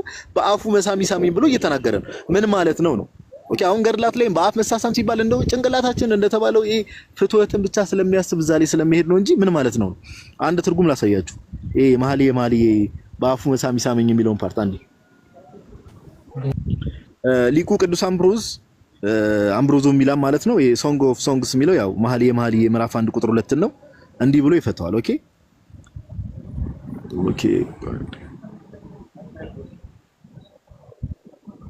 ቆይ አንዴ። እንደዚህ ይላል ሶንግ ኦፍ ሶንግስ ቻፕተር 1 ቁጥር 2 ላይ እንደዚህ ይላል፣ therefore such a soul also desires many kisses of the word, okay, so that she may be enlightened with the light of the knowledge of God. በአፉ መሳም ይሳመኝ ሲባል የአምላክን ዕውቀት ከማግኘት አንፃር ነው ያን ነገር እየተናገረ ያለው። የምንን she may be ነፍሳችን enlightened with the light of the knowledge of God፣ ከእግዚአብሔር ዕውቀት ከአምላክ ዕውቀት አንፃር ነው በአፉ መሳም ይሳመኝ። for this is the kiss of the words፣ okay፣ የአምላክ መሳም ወይ ደግሞ ወርድ የሚለው እግዚአብሔር ቃል ነው፣ ወልድ ነው።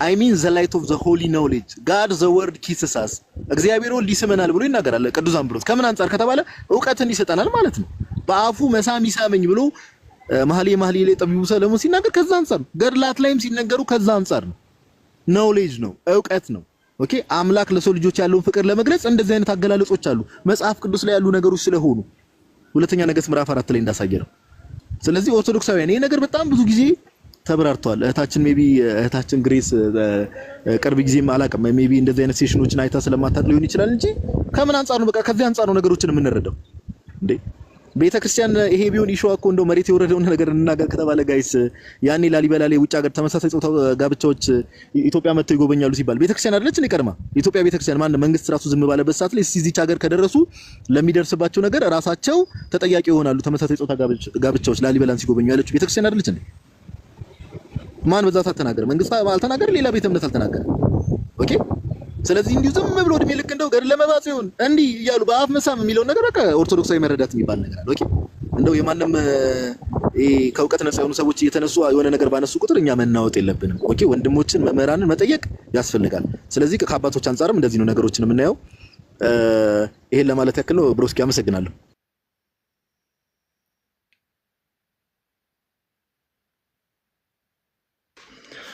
ጋዲ እናመሰግናለን ተመልሶልሻል ግሬስ ወይ አው ፈለገ አመሰግናለሁ በጣም መልካም እግዚአብሔር ያክብርልን በጣም እንትን ብዬ ላይክ በቃ የሆነ እናንተን የፈለኩት ታውቃለህ እና ላይቭ ምናምን አይቼ ስለማላቅ ነው አዲስ ነኝ ለቲክቶክ ለዛ ነው ይቅርታ በጣም እና አመሰግናለሁ መልካም እግዚአብሔር ያክብርልን ዋናው መመለሱ ነው እና በዚህ አጋጣሚ ኦርቶዶክሳዊ የሆናችሁ እህቶች ወንድሞች ቀደም እንዳልኳችሁ ፕሮቴስታንት ላይ ያሉ ሰዎች ትምህርታቸው በመጽሐፍ ቅዱስ ማስረጃ ሲመታ በመጽሐፍ ቅዱስ ማስረጃ ምላሾችን ሲያጡ ህልውናቸውን ለማጽናት የሚያደርጉት አንደኛው ስልታዊ አካሄድ ምንድነው ኦርቶዶክስ ቤተክርስቲያንን መዝለፍ ነው ምን እንዲህ ያደረጉ ኦርቶዶክሳውያን ይሄው እንደዚህ ነው የሚያምኑት ምናምን እና እንዲህ አይነቱን አካሄድ የሚሄዱት ህልውናቸውን ለማጽናት ነው እና በተቻለ አቅም በመጽሐፍ ቅዱስ ማስረጃ ግን ለማውራት ደግሞ መሞከሩ አሪፍ ነው ግን በደርሳናት በገላ ዙሪያ ላይ ለሚነሱ ጥያቄዎች ቀደም እንዳልነው አንደኛ ትልቁ ነገር ኦርቶዶክስ ያረዳል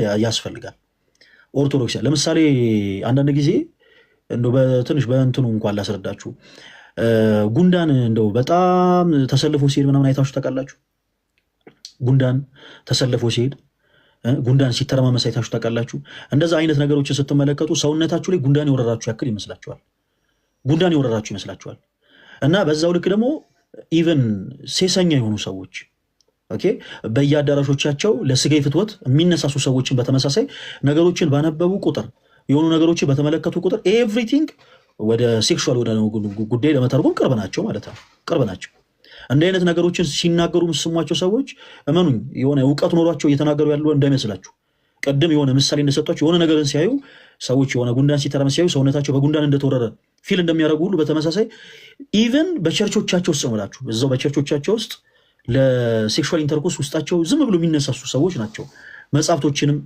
ምኑንም ኤቭሪቲንግ በተመለከቱ ቁጥር ኦኬ እንዲህ ነው ማለት ነው እያሉ ለመፍታት የሚሞክሩት እና ቅድስት ቤተክርስቲያናችን ግብረ ሰዶምነትን አብዝታ በጣም ትጸየፋለች እነዚህ አይነት አስተምሮም የላትም ለወጡ ስብሐት ደግሞ ጌታችን መድኃኒታችን ኢየሱስ ክርስቶስን በዚህ ልክ እኛ ኦርቶዶክሳውያን አንነቀውም ፕሮቴስታንቶች በሚንቁት ልክ እኛ አንነቀውም እና በጣም ጥንቃቄ ይሻል በተቃራኒ ግን በጣም የሚገርማችሁ ነገር ግብረ ሰዶምን የሚያበረታተው ፕሮቴስታንቲዝም ነው ለምሳሌ ጋዲም ከዚህ በፊት ቪዲዮ ሰርቶበታል ብዙዎቻችሁ የተመለከታችሁት ይመስለኛል በዩናይትድ ሜቶዲስት ቸርች በስዊዲሽ ሉተራን ቸርች እና ደግሞ በአሜሪካ ሉተራን ቸርችም ጭምር ግብረ ሰዶማውያን ስርዓት ባለው መልኩ የቸርች አባል ሆነው ጋብቻቸውንም ጭምር በቸርች ውስጥ እንዲፈጽሙ ይፈቀዳል the Evangelical Lutheran Church, the largest Lutheran church body in the United States, allows for LGBTQ marriage and ordination ተብሎ ዌብሳይት ላይ መረጃው ተቀምጧል የግብረ ሰዶማውያንን ጋብቻና አንድነትን በአሜሪካ ያለችው ሉተራን ቸርች ሲንስ 1991 ጀምሮ ፈቅዳለች እንደውም በፖሊሲዋ በምን ይላል መሰላችሁ the ELCA policy states that every LGBTQ individuals are welcome and encouraged to become members እያንዳንዳቸው የግብረ ሰዶማውያን አባላት በአጠቃላይ የቸርቹ አባላት እንዲሆኑና በቸርቹ ውስጥም ደግሞ እግዚአብሔር ያሳያችሁ ግብረ ሰዶምን የሚጸየፉን መጽሐፍ ቅዱስ እጃቸውን ጭነው ተመሳሳይ ጾታ ያላቸው ሰዎች እንዲጋቡ ይፈቅዳል እንደውም በዛ ጉዳይ ዙሪያ እኔ አሁን የተወሰኑ ነገሮችን እናወራለን። ኦኬ አሁን እኛ እንዲህ የምንለው የሆኑ ፕሮቴስታንቶችን ለመዝለፍ ሳይሆን ኦልሬዲ ምድር ላይ ያለውን እውነታ ለመናገር ያክል ነው። ነገር ግን በድርሳናት በገድላት ላይ ያሉትን ሀሳቦች ግን በዚህ ልክ ለመተርጎም መሞከር ይሄ በጣም ስንፍና ነው። በአጭሩ ገድላት ድርሳናት ላይ ያሉትን ሀሳቦች ለመረዳት ኦርቶዶክስ ያረዳድ ይፈልጋል። ኦርቶዶክስ ያረዳድ ይፈልጋል። አስቡት፣ ቅድም አሁን ጋዲም ገልጦ ያነበበውን የሚያነበብኩላቸው የመጽሐፍ ቅዱስ ክፍል ድርሳና ገድል ተጽፎ ቢሆንስ ኖሮ እንዲህ የህፃኑ ገላ ሞቀ ይላል። ኤልሳ መጥቶ በህፃኑ ላይ ሲተኛበት የህፃኑ ገላ ምን አለ ሞቀ ይላል። አሁን ሞቀ የሚለውን ሀሳብ ልክ እንደዚህ አይነት የሰኘ የሆኑ ሰዎች በምን መልኩ ነው እንግዲህ እንትን የሚሉት? ኢማጂን በምን መልኩ ነው የሚገልጹት? ኦኬ የህፃኑ ገላ ሞቀ ሲል እንዴ ነችና እንዴ በኢየሱስ ስም ምናምን ነገር ሊፈጠር ነው ማለት ነው። ግን እንደዛ አይደለም። ሰው ሲሞት ኖርማል የሰውነት ቴምፕሬቸሩ ይቀንሳል። ኤልሳ ሁለንተናው ቅዱስ ነውና ሁለንተናው ቅዱስ ስለሆነ አካሉን በአጠቃላይ በህፃኑ ላይ ያሳረፈው ሲጸልይበት ሞቱ የነበረው ህፃን ዳግም ከእንደገና ነፍስ ዘራበት ማለት ነው። ዳግም ከእንደገና ነፍስ ዘራበት። ሰው ሲሞት ኖርማል ቴምፕሬቸሩ ይቀንሳል እና ዳግም ከእንደገና በእሱ ላይ ህይወት መዝራቱን ሲያጠይቅ ሰውነቱ እንደሞቀ ደግሞ መጽሐፍ ቅዱስ ይናገራል። እና በዚህ ልክ ፕሊስ አትሞኙ ለማለት ያክል ነው። እዮባ የምትጨምሩ ሀሳብ አለ? ሰላም እንዴት አላችሁ? ሰላም ብያለሁ ሁላችሁንም። ሰላም ክርስቶስ ይብዛላችሁ፣ ቃሎት ያሰማልን። አንድ ነገር ብቻ ነው የምጨምረው። ምንድን ነው በደንብ ስለተብራራ እነሱ ትርጉሙ እንዲህ ነው ብለው ትርጉም ሰጥተውት ነው አይደለ ወደዚያ ያጠጋጉት። ለምሳሌ እንዲህ አለ ማለት ይሄ ቢሆን ነው የሚል መደምደሚያ ይዘው ማለት ነው። ባለቤቶቹ ግን የመጽሐፍቱ ባለቤቶች አይደለም ካሉ የሚተረጉሙ በመጽሐፍቱ ባለቤት ነው የሚሆነው። ልክ ለምሳሌ መጽሐፍ ቅዱሳችንን ሙስሊሞች ያነሱትና እዛን ይሄ ማለት እንዲህ ነው ብለው ራሳቸው ትርጉም ይሰጣሉ። ለነሱ ትምህርት እንዲያመች አድርገው ማለት ነው። እነሱ እንደዛ ትርጉም ሲሰጡ ልክ ናችሁ እናንተም እንደተረዳችሁት ውሰዱት ይላሉ። ፕሮቴስታንቶች ራሳቸው አይሉም። አይ እንዲህ ማለት እኮ እንዲህ ነው ብለው የራሳቸውን ትርጉም ይሰጣሉ። ልክ እንዲሁ የመጽሐፉ ባለቤት እኛ ነን ብለው ለሙስሊሞች መልስ እንደሰጡና የሙስሊሞቹ ትርጉም ስተት ነው እንዳሉ ሁሉ እኛም በገድላትና ድርሳናቶች ላይ የተጻፉትን ጽሑፎች እናንተ እንደምትፈቱት አይደለም እኛ የምንረዳው እንዲህ ነው ብለን እንላለን ማለት ነው። ስለዚህ መቀበል ያለባቸው የማንን ይሆናል ማለት ነው? የመጽሐፉን ባለቤት። ነገር ግን አሁን ፈለገ እንዳነሳው እነሱ ዘንድ የምናየው እኛ ተርጉመ ነው ሳይሆን ኖረውት ነው። እየኖሩት እያየን ቸርች ውስጥ ሲያጋቡ እያየን ምናምን ማለት ነውና የተደረገን መተቸትና ያልተደረገውን የተደረገው እንዲህ ነው ብሎ ተርጉሞ መተቸት ይለያያል። ስለዚህ የኛ መጽሐፍቶችን ትርጉም ከኛው መረዳት ጋር ተያይዞ በመሰረታዊነት ዶግማ ትምህርት አለን። ዋና ትምህርቶች አሉ። ዋና ትምህርቶቻችንን አይጣረሱም ወይም እንዲጣረሱ አይደረጉም፣ ገድላትና ድርሳናት ማለት ነው። ስለዚህ እነዚህ መጽሐፍት ራሱ በዋናው ትምህርት የሚመዘኑ ናቸው ማለት ነው። በዶግማ የሚመዘኑ ናቸው። በዶግማ መዝነናቸው ዶግማችንን ማይጣረሱ እምነታችንን ማይጣረሱ የሆኑትን ነው የምንቀበለው ከጅምሩ ማለት ነው። ስለዚህ ከዶግማ የሚጣረስ ለምሳሌ ወንድና ወንድ ወይም ሴትና ሴት እንዲጋቡ እንደዚህ አይነት ነገር የሚያስተምር መጽሐፍ የለንም። ምክንያቱም ከጅምሩም ሃይማኖታችን ውስጥ አንድ ወንድ ለአንድ ሴት ነች። ልክ ክርስቶስ ቤተክርስቲያንን እንደወደዳት ጳውሎስ ባል ሚስትን ይውደዳት ብሎ ባልና ሚስት እንጂ ባልና ባል ወንድና ወንድ ሴትና ሴት ብሎ አላስተማረንም። ስለዚህ ከዚህ የሚጋጭ ትምህርት የለንም ማለት ነው። ሌሎቹ ትርጉሞች እነሱ ሊተረጉሟቸው የፈለጉት ግን ቅድም ጋዲም እንዳብራራው በእኛው በኦርቶዶክሳዊ አስተሳሰብ የሚቃኙ ይሆናሉ ማለት ነውና ይሄን ለማለት ነው።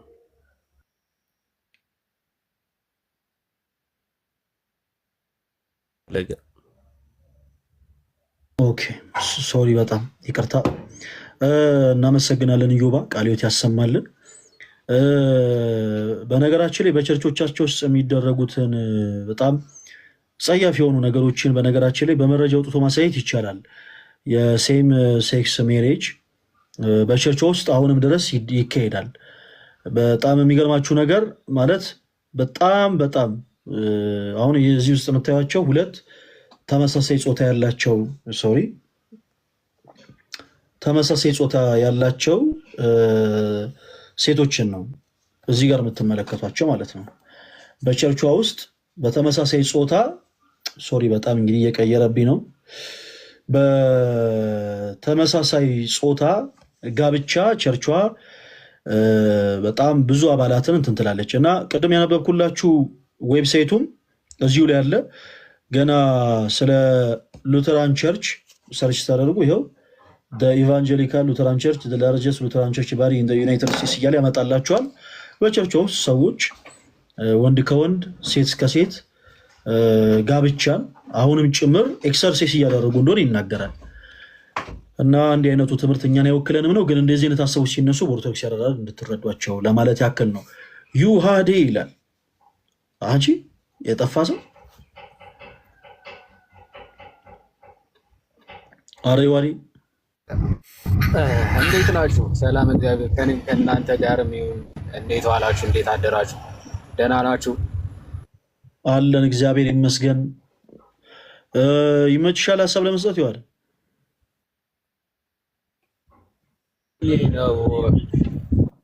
መልካም። እሺ ትንሽ ቀጥሉና ከትንሽ ደቂቃ በኋላ ምናምን እቀጥላለሁ።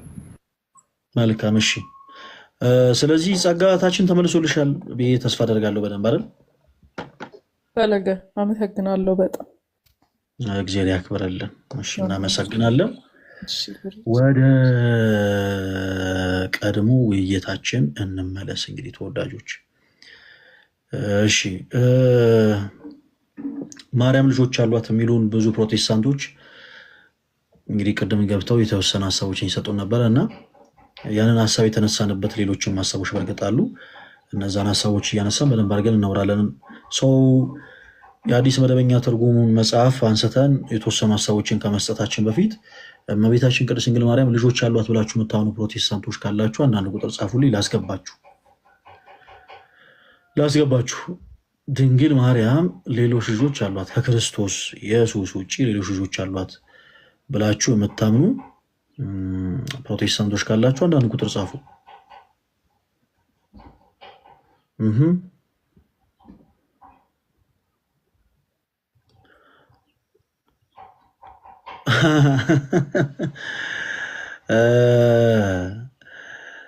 እሺ ለፕሮቴስታንት ወንድሞች እድል እሰጣለሁኝ።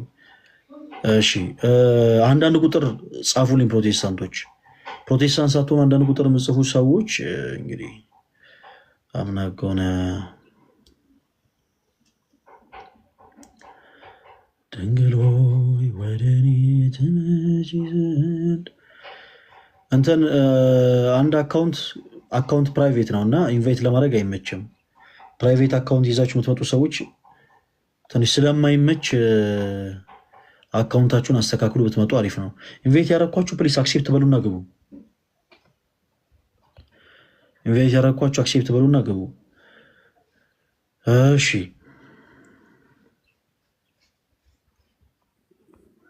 ቶሎ በሉ።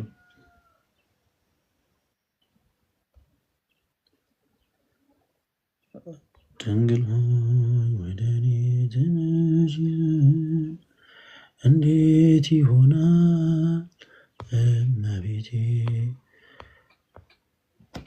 ጋይስ በጣም ብዙ ሰው ነው ኢንቫይት ያደረኩት።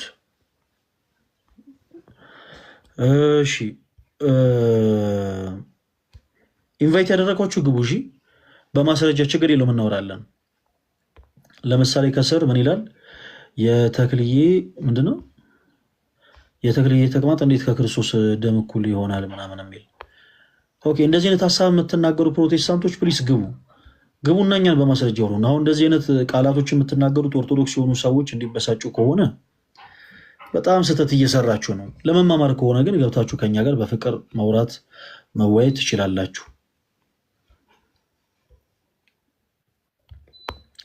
እንግዲህ ብዙ ሰው ኢንቫይት አድርጌያለሁ፣ አንዳቸውም አክሴፕት እያደረጉ አይደለም። ድምጽ ይሰማል አይደል? ይሰማል። ኦልራይት ኦኬ። እንደዛ ከሆነ ያው ኔትወርኩ ይሰራል ማለት ነው። ስለዚህ ኢንቫይት እያደረኳችሁ ያላችሁ እህቶች ወንድሞች፣ ኢንቫይቱን ስልክላችሁ አክሴፕት ብላችሁ ግቡና ከዛ በኋላ በደንብ እያነሳን ብዙ ሀሳቦችን እናወራለን። እግዚአብሔር መንፈስ ቅዱስ ይርዳን። ቶሎ በሉ። ስፔሻሊ ደግሞ ከግብረ ሰዶመኝነት ጋርም ተያይዞ የትኛው ትምህርት ነው ሞር እንደው እንዲህ አይነቱን ነገር የሚያበረታተው የሚለውንም በፍቅር በማስረጃ በደንብ አድርገን እናወራለን። እሺ አድና ይሰማል? ሰላም ናችሁ? እግዚአብሔር ይመስገን። ከየት ቤተ እምነት ነው የመጣው አድና? ከፕሮቴስታንት። ፕሮቴስታንት የትኛው ቤተ እምነት? ከቃለ ሕይወት። ከቃለ ሕይወት። መልካም። ድንግል ማርያም ሌሎች ልጆች አሏት ብለህ ታምናለህ አድና? ድንግል ማርያም የኢየሱስ ክርስቶስ ወንድሞች ስለሚሉ እሰማለሁ እንጂ ግን ድንግል ማርያም ልጆች አሏት የሚል መጽሐፍ ቅዱስ አላነበብኩም። ስለ ወንድሞቹ ምናምን ስለምን ምናልባት በዛ እንግል ወንድሞቹ ከተባለ ሳይሆን አድና ምን አለ መሰለህ፣ በምናልባት ሳይሆን አሁን ታምናለህ ወይስ አታምንም ነው። ካላመንክ ጥሩ ነው፣ ካመንክ ደግሞ ያው በፍቅር በመጽሐፎች የማስረጃ እንኖራለን። እኔ ድንግል ማርያም ልጆች ሲባል መጽሐፍ ቅዱስ ላይ እኔ አንብቤ አላውቅም፣ ግን ከመጽሐፍ ቅዱስ አንብቤ ስለማላቅ አይቼ ስለማላቅ የድንግል ማርያም ልጆች ሲባል ሰምቼ ግን ልጇ ሲባል ሰማለሁ እንጂ ልጆች ስሉ ሰምቼ አላውቅም። መጽሐፍ ቅዱስ አውርቶ አያውቅም በዚህ ጉዳይ። ኦኬ፣ ስለዚህ እኮ እያልከን ያለው ምንድን ነው? አላት ወይስ የላትም? አላትም አይልም የላትም አይልም። በቃ በዛ ዙሪያ አያውራን። ግን የኢየሱስ ክርስቶስ ወንድሞች ይላሉ። እሺ አሁን እሱ ወንድሞች የተባሉት እንደማን ናቸው? እሱ ልታስረዳኝ ደስ ይለኛል። ፈለጋ ይላል አስረዳለሁ፣ ችግር የለውም። አላትም አይልም የላትም አይልም ለሚለው ሀሳብ ይላል መጽሐፍ ቅዱሱን አንተ በምላት በስፋት እንግዲህ አንብባ ለመረዳት እሱ ያንተ ችግር ነው። ከዛ ውጭ ግን መጽሐፍ ቅዱስ ይላል። እሺ ወንድሞቹ ተብሎ የተጠሩ አሉ። አዎ አሉ። ወንድሞቹ ተብሎ መጠራታቸው ግን የማርያም ልጆች አያስብላቸውም። ከምን አንጻር ነው እንደዚህ ያሉት መሰለ አድና? ማቴዎስ ወንጌል ምዕራፍ 12 ከቁጥር 50 ላይ ጌታችን ኢየሱስ ክርስቶስ የአባቴን ፈቃድ የሚፈጽም ሁሉ እርሱ ወንድሜ ነው ብሏል። የማንን ፈቃድ የሚፈጽም? የአባቴን ፈቃድ። የአባቴን ፈቃድ የሚፈጽም ሁሉ እርሱ ወንድሜ ነው ብሎ እስከተናገረ ድረስ የአባቱን ፈቃድ የፈጸሙ ሐዋርያት በአጠቃላይ የጌታ ኢየሱስ ክርስቶስ ወንድሞች ተብለው ተጠርተዋል። ስለዚህ ወንድሞቹ መባላቸው ለእኛ ለክርስቲያኖች እንዲህ አይነቱ ቃል መቼም ቆርቆሮን የማያውቅም አይቆረቁረንም። ግን ማርያም ልጆች አሏት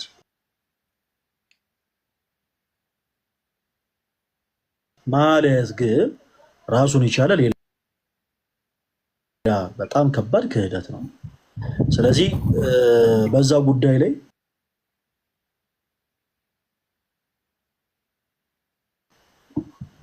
የምትሰጠው የመጽሐፍ ቅዱስ ማስረጃ ካለ መስጠት ትችላለህ። ተወዳጅ ወንድማችን እመቤታችን ቅድስት ድንግል ማርያም የክርስቶስ ኢየሱስ እናት ብቻ እንደሆነች ነው መጽሐፍ ቅዱስ የሚናገረው። እደግመዋለሁ፣ የክርስቶስ ኢየሱስ ብቻ እናት መሆኗን ነው መጽሐፍ ቅዱስ የሚናገረው። ሌሎች ልጆችን ወልዳለች ወይ? አልወለደችም።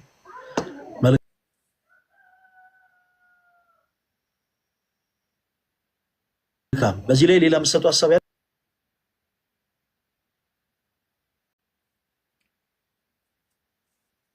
አይመስለኝም አይደል አድና? ጥሩ ነው። እሺ ሐዋርያቶችን ይጨምራል። ወንድሞች ሲል ሐዋርያቶችን ይጨምራል። አዎ የአባቱን ፈቃድ የሚፈጽሙ ሁሉ ሐዋርያት የአባቱን ፈቃድ የሚፈጽሙ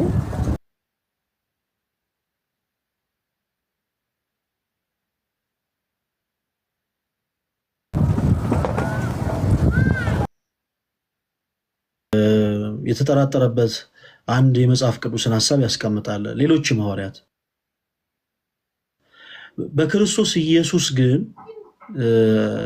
እንዲህ አድርገው እንዲህ አሉ ማለት ክደውታል ማለት ግን አይደለም። ልክ አይሁዶች ክርስቶስን በናቁት ልክ ንቀውታል። ክርስቶስ ወንድም ተብሎ ተጠርቷል። ጳውሎስ የክርስቶስን ወንድም ተብሎ የተጠራው ከድንግል ማርያም ስለተወለደ ሳይሆን የአባቱን ፈቃድ ስለፈጸመ ነው። እና ሐዋርያት የጌታችን የመድኃኒታችን የኢየሱስ ክርስቶስ የባህሪ አባቱ የሆነውን የእግዚአብሔር አብን ፈቃድ ስለፈጸሙ የእርሱ ወንድሞች ተብለው ተጠርተዋል። እና አሁን ይሄ ወንድም የሚለው ሐሳብ አሁንም ተወዳጅ ወንድማችን አድና ድንግል ማርያም ልጆች አሏት ወይም የሏትም ከሚል ሀሳብ ጋር የሚገናኝ አይደለም። እናም የትኛውም ሰው ደግሞ አንድ ሲምፕል ፈርዝ መስጠት አይችልም ነው ባጭሩ። እና ተወዳጅ ወንድማችን በዚህ ላይ ከተስማማን ሌላ ሀሳብ ባነሳ ደስ ይለኛል። ኦልሬዲ አንተም ልጆች የሏትም የሚለውን ሀሳብ አዘን ብለህ ስለያዝክ ማለት ነው።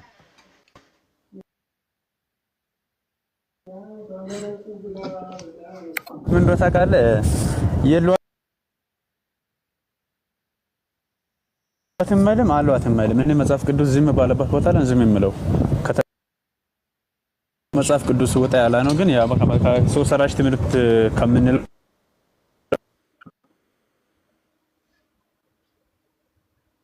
ድምፅ ተቆርጧል በለይሱ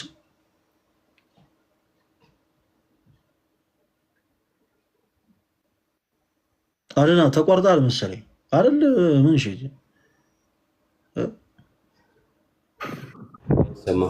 ሰማላ አሁን እሺ አሁን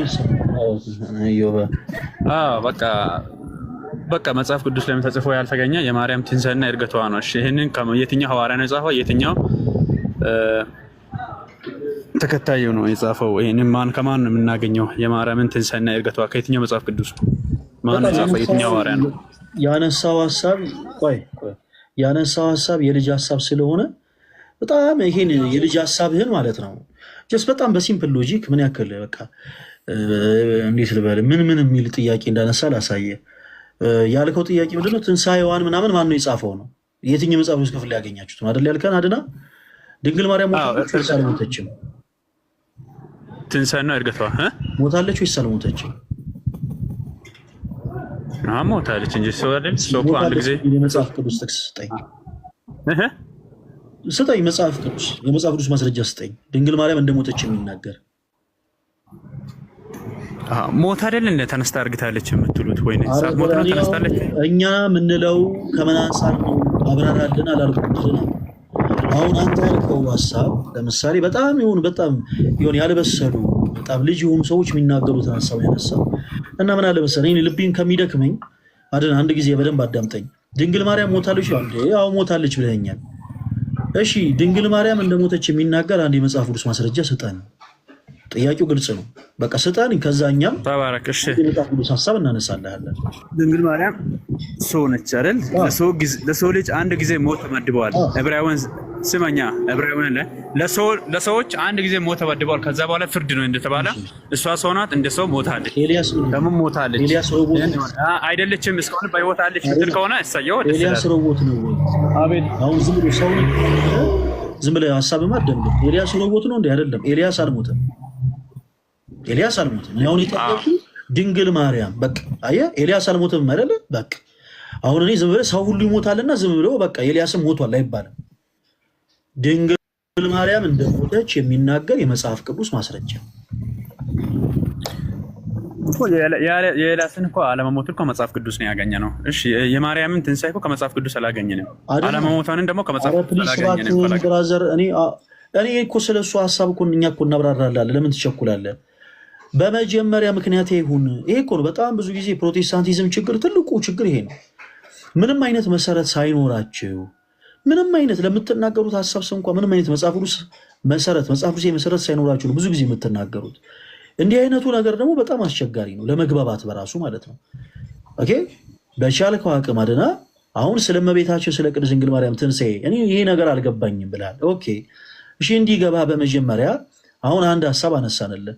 ድንግል ማርያም ሞታለች? አዎ ሞታለች። እንዴት አልሞተችም? ኦኬ እንደ ሞተች የሚናገር የመጽሐፍ ቅዱስ ማስረጃ ሲያምጣ እናሳየን። አንተ እንግዲህ በመጽሐፍ ቅዱስ ብቻ ነው የምታምነው። ከመጽሐፍ ቅዱስ ውጭ ሌላ ምንም የምታምነው ነገር የለም። ሶ በቃ በመጽሐፍ ቅዱስ ብቻ የምታምን ሰው ከሆንክ አሁን ጥቅስ ነው የምታወጣው። እሺ አይደለ? እኔ ብዙ ሰው ሲጃጃል ስለማልወድ ብዙ አንደኛው ቃላቶች ወራቶና እኔ አልተጃጃልኩም። አይ ቃላት ወራ አይደለም። ኖ አይደና ይሄ የኔ መጥቶ ነው ማልወደውን ነገር አልወደውም። እኮ ማስረጃ ልስጥ ፈላጋይ ማስረጃ ምን ላይ ነው? ማልስ ከሌለ ማስዋድ ትችላለህ። ግን ማልስ ልስጥ ጠይቀኛል አይደል? ተረጋጋ። ላውራ ባድና ምን ላይ እናውጣ ነው ያልኩህ? እስኪ ስሙን ጥራልኝ የመጽሐፍ ቅዱሱን ክፍል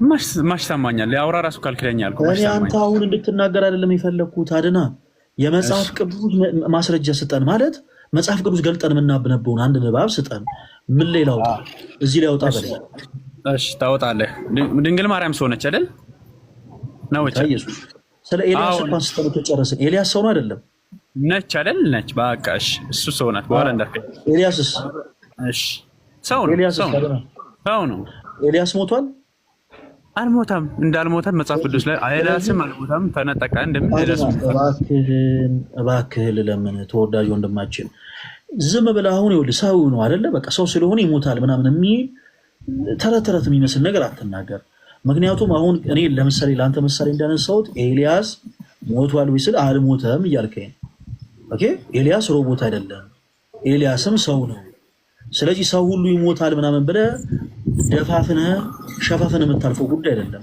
እኔ አሁን የፈለኩት የመጽሐፍ ቅዱስ ማስረጃ ነው በቃ መጽሐፍ ቅዱስ አይደለም ከዘፍጥረት እስከ ዮሐንስ ራዕይ አይደለኛ ማስረጃው ተንደድበለስ ነው የፈለከው አንተም ከዘፍጥረት እስከ ዮሐንስ ራዕይ አንድ የመጽሐፍ ቅዱስ ጥቅስ ታነሳና ድንግል ማርያም ሞታለች የሚል አንድ እኔ የምፈልገው አንድ ሲምፕል ቨርስ ነው አንድ ሲምፕል ቨርስ አውጣና ሳይ መሞቷን የሚናገር የጠየቁ ስለ ድንግል ማርያም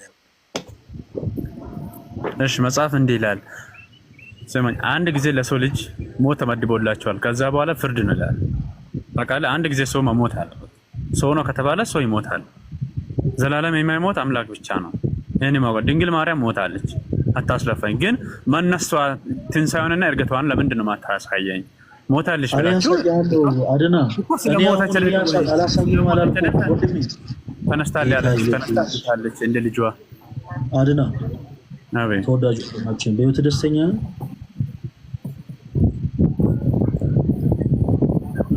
በህይወት ደስተኛ ነህ እኮ ሰው ይሞታል እንደምን መጽሐፍ ይላል ሰው ይሞታል ዕብራውያን በህይወት ደስተኛ ነህ አድና ይሄን ቦታ ኮኒ ስለራስ ነው በህይወት ደስተኛ ነህ እሺ ዕብራውያን 9 ከቁጥር 27 ላይ አድና አቤት አንሶዬ በህይወት ደስተኛ ነህ ወይ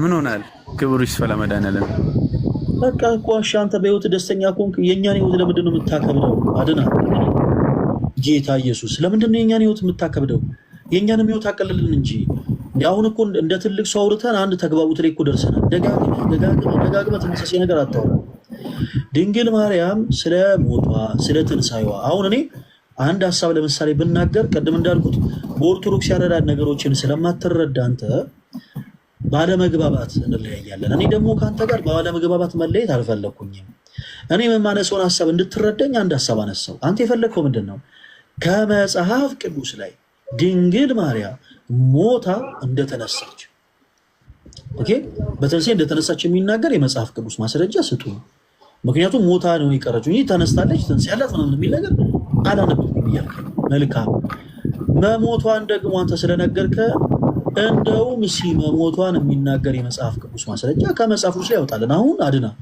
የመንደር ወሬ ምናምን እንዳታወራ እኔ ስለማልወድ እሺ በቃ አሁን ዝም ብሎ ደግሞ ይሄ መሞኘት ምናምን አያስፈልግም በቃ አሁን ቅድም ያልካቸው ነገሮች በአጠቃላይ እንዳደጋግማቸው አሁን ምንድነው የምታደርገው ቀጥታ መጽሐፍ ቅዱስ ትገልጥና ይሄው እዚህ ክፍል ላይ ድንግል ማርያም ሞታለች ትለናለህ ምክንያቱም አመጣለሁ ብለህናል አለቅ መጽሐፍ ቅዱስ ማስረጃ ታወጣለህ አብረን እናነባለን አሁን ምን ላይ ነው መጽሐፍ ቅዱስ ስለያዘ ስለዚህ አልሞተችም እያልክ ነው እሺ በቃ እንደዛ ይሻላል በቃ ይሄን ማምለጫ ነው በቃ አልሞተችም መጽሐፍ ቅዱስ ማስረጃ ትሰጠናለህ ወይንስ አትሰጠንም አልሞተችም ብዬ ደምድሜያለሁ በቃ እናንተ አይ ተነስታለች አርግታለች በልጇ ወይ ልጇን በሶስተኛ ቀን ተነስታለች ስለምትሉ ነው እሺ አልሞተችም እንበል እሺ አድና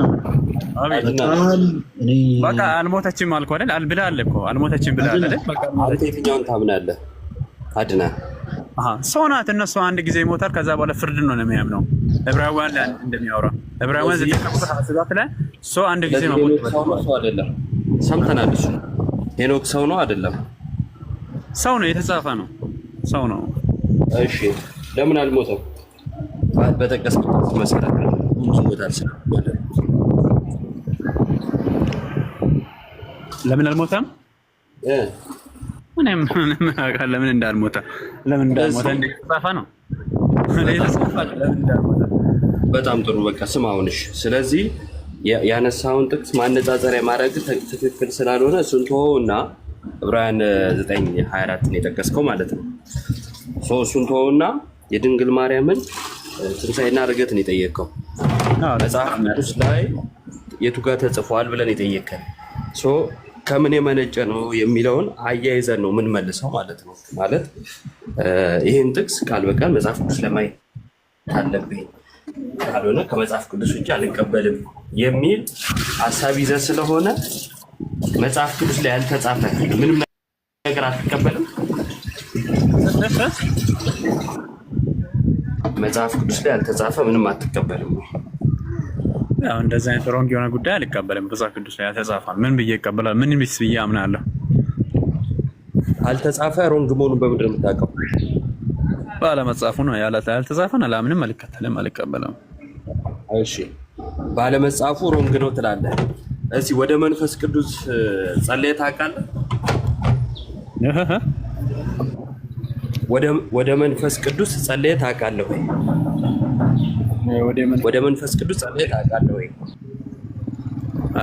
እንዴት ወደ መንፈስ ቅዱስ ጸልያለሁ? ወደ መንፈስ ቅዱስ እንዳልጸልይ መንፈስ ቅዱስ እኮ ከኔ ጋር ያለው በውስጤ ነው ያለው። ያቃተኛል እንጂ መንፈስ ቅዱስ ያጸልየኛል እንጂ ያማልደኛል እንጂ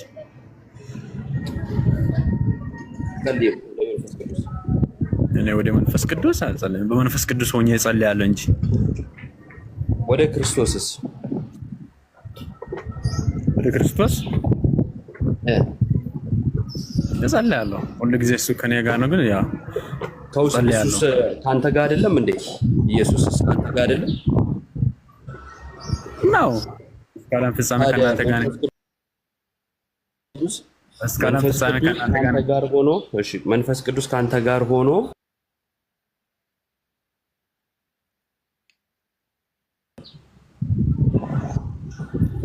አምላክ ነው። መንፈስ ቅዱስስ አምላክ ነው። ያው አምላክ ነው። ግን ለምን አትጸልይም ታዲያ? እኮ ልክልሃለሁ። እኔ ከሄድኩም በኋላ የሚያጽናና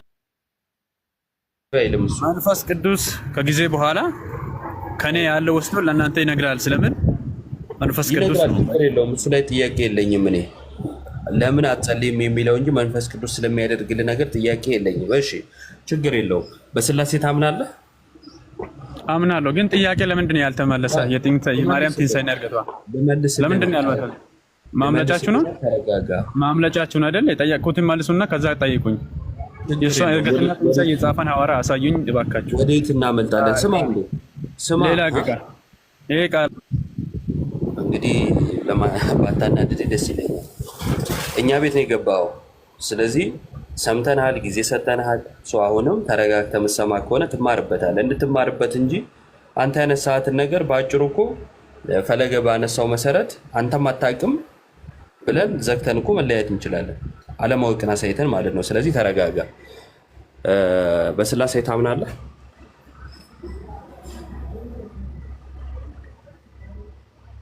አድናን ማይክን አብራና መልስልኝ። በስላሴ ታምናለህ? አታርጉኝ እባክህ ፈለገ አታርጉኝ። እሺ አምናለሁ። ያረኩ ዝም ብለህ አታውራ። አዳምጥ ስልስ እየሰማኝ ስላልነበረ ሚዩት ያረኩ። እሺ አምናለሁ ብለኸኛል። በመለኮት አንድ በአካል ሶስት ብለህ ነው የምታምነው? በመለኮት አንድ በአካል ሶስት ብለህ ነው ወይ የምታምነው? የሚል ጥቅስ አሳየኝ እስኪ። በመለኮት ሶስት በአካል አንድ እንደዛ ነው የምታምነው? በመለኮት ሶስት በአካል አንድ ብለህ ዛሬ ከሐዋርያት ጋር እንድን ነው ያለው። ከኦርቶዶክስ መልስ አለ ተብሎ እኮ ነው ወደዚህ የመጣሁት። የማርያም ትንሣኤና ሞት ጥቅስ አንተ የጠየቅኩህን ጥቅስ አንተ። እኔ ደግሞ ከሙስሊም ጋር ማውራ እየመሰለኝ ነው።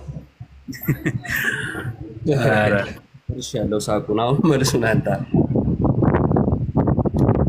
እየጠበቅህ አቦል መንፈስ ቅዱስ እኔም እኮ እየጠበቅኩኝ ያለው የማርያምን ትንሣኤን አሳያለሁ ብለህ እኮ ስላሴ ያመጣቸው። እሺ ምን ላሳይ መሰለህ? በአጭሩ መጽሐፍ ቅዱስ ብቻ ብለህ ስለምታምን መጽሐፍ ቅዱስ ላይ ያልተጻፈ አላምንም ብለህ ስላልክ እምነትህን ግን መጽሐፍ የምታምነው ሆኖ መጽሐፍ ቅዱስ ላይ ቃል በቃል የሌለ ላሳይህና ምንን ስህተት መሆኑን ላሳይ ነው። አስቀድሞ ሁሉ የተጻፈ መሆን አለበት የሚለውን ቆይ አዳምጥ። መጀመሪያ ምንን ተረዳ። ሁሉ የተጻፈ መሆን አለበት የሚለው ንግግር ስህተት መሆኑን ላሳይ ነው። ሁሉ መጽሐፍ ቅዱስ ላይ አልተጻፈም። ሁሉም ሊጻፍ አይችልም። መጽሐፉን ቃል በቃል እንደሚናገረው ሁሉ ቢጻፍ ኖሮ ወረቀቱ ምንም ሊበቃ አይችልም። ስለዚህ ሁሉ አልተጻፈም። የተጻፈም ብቻ ነው ማምነው የሚለው በራሱ ስህተት መሆኑን ላሳይ ስላሴ ዋናው እምነት ጋር ወሰድኩና በዋናው እምነት ስህተትን ላሳይ ነው። አንተ ደግሞ እንደ አዋቂ ሰው ስህተትን አይተ የምር ስህተት ሆኖ ከተሰማ ራስን ማረምና በመጽሐፍ ቅዱሱ መሰረት መታረም ስላለብህ ለመማረም ከሆነ ማለት ነው እሱን ታደርጋለህ። አይ እንደው አጉል የሆነ ነገር አሳያለሁ ብለህ ከሆነ ሀሳብህ ደግሞ ማሳየት እንደማትችል እዚሁ እናሳያለን ማለት ነው። ስለዚህ አንድ አምላክ በሶስት አካል እንደተገለጠ መጽሐፍ ቅዱስ አልተጻፈም ነው እያልካለሁ። አንድ አምላክ በሶስት አካል እንደተገለጠ እኔ አንድ አምላክ ነኝ እያለ ግን ሶስትነቱ አያሳይም መጽሐፍ ቅዱስ። አብ ወልድ መንፈስ ቅዱስ አያሳይም። እባክህ ማርያምን ትንጸልይ መጽሐፍ ቅዱስ ቃል በቃል የለም በለዋ የለም በለና እኔ ጠየቁን ቃል በቃል መልስ። አታጭበርብሩን። ከመጽሐፍ ቅዱስ የማርያም ትንሣኤ እርገቷ ተጽፏል። በዛ ቀን ከብት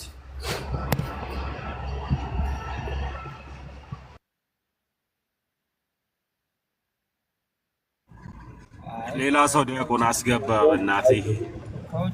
በአጭሩ መልሱን ላስቀምጥና የማርያም እርገት ስለሆነ የጠየቀው ማለት ነው። ፕሮቴስታንቲዝም ከዚህ የተሻለ ነገር ሊኖረው አይችልም። የማርያም እርገት ቃል በቃል መጽሐፍ ቅዱስ ላይ ማርያም እኮ አድርጋለች የሚል ጽሑፍ የለም።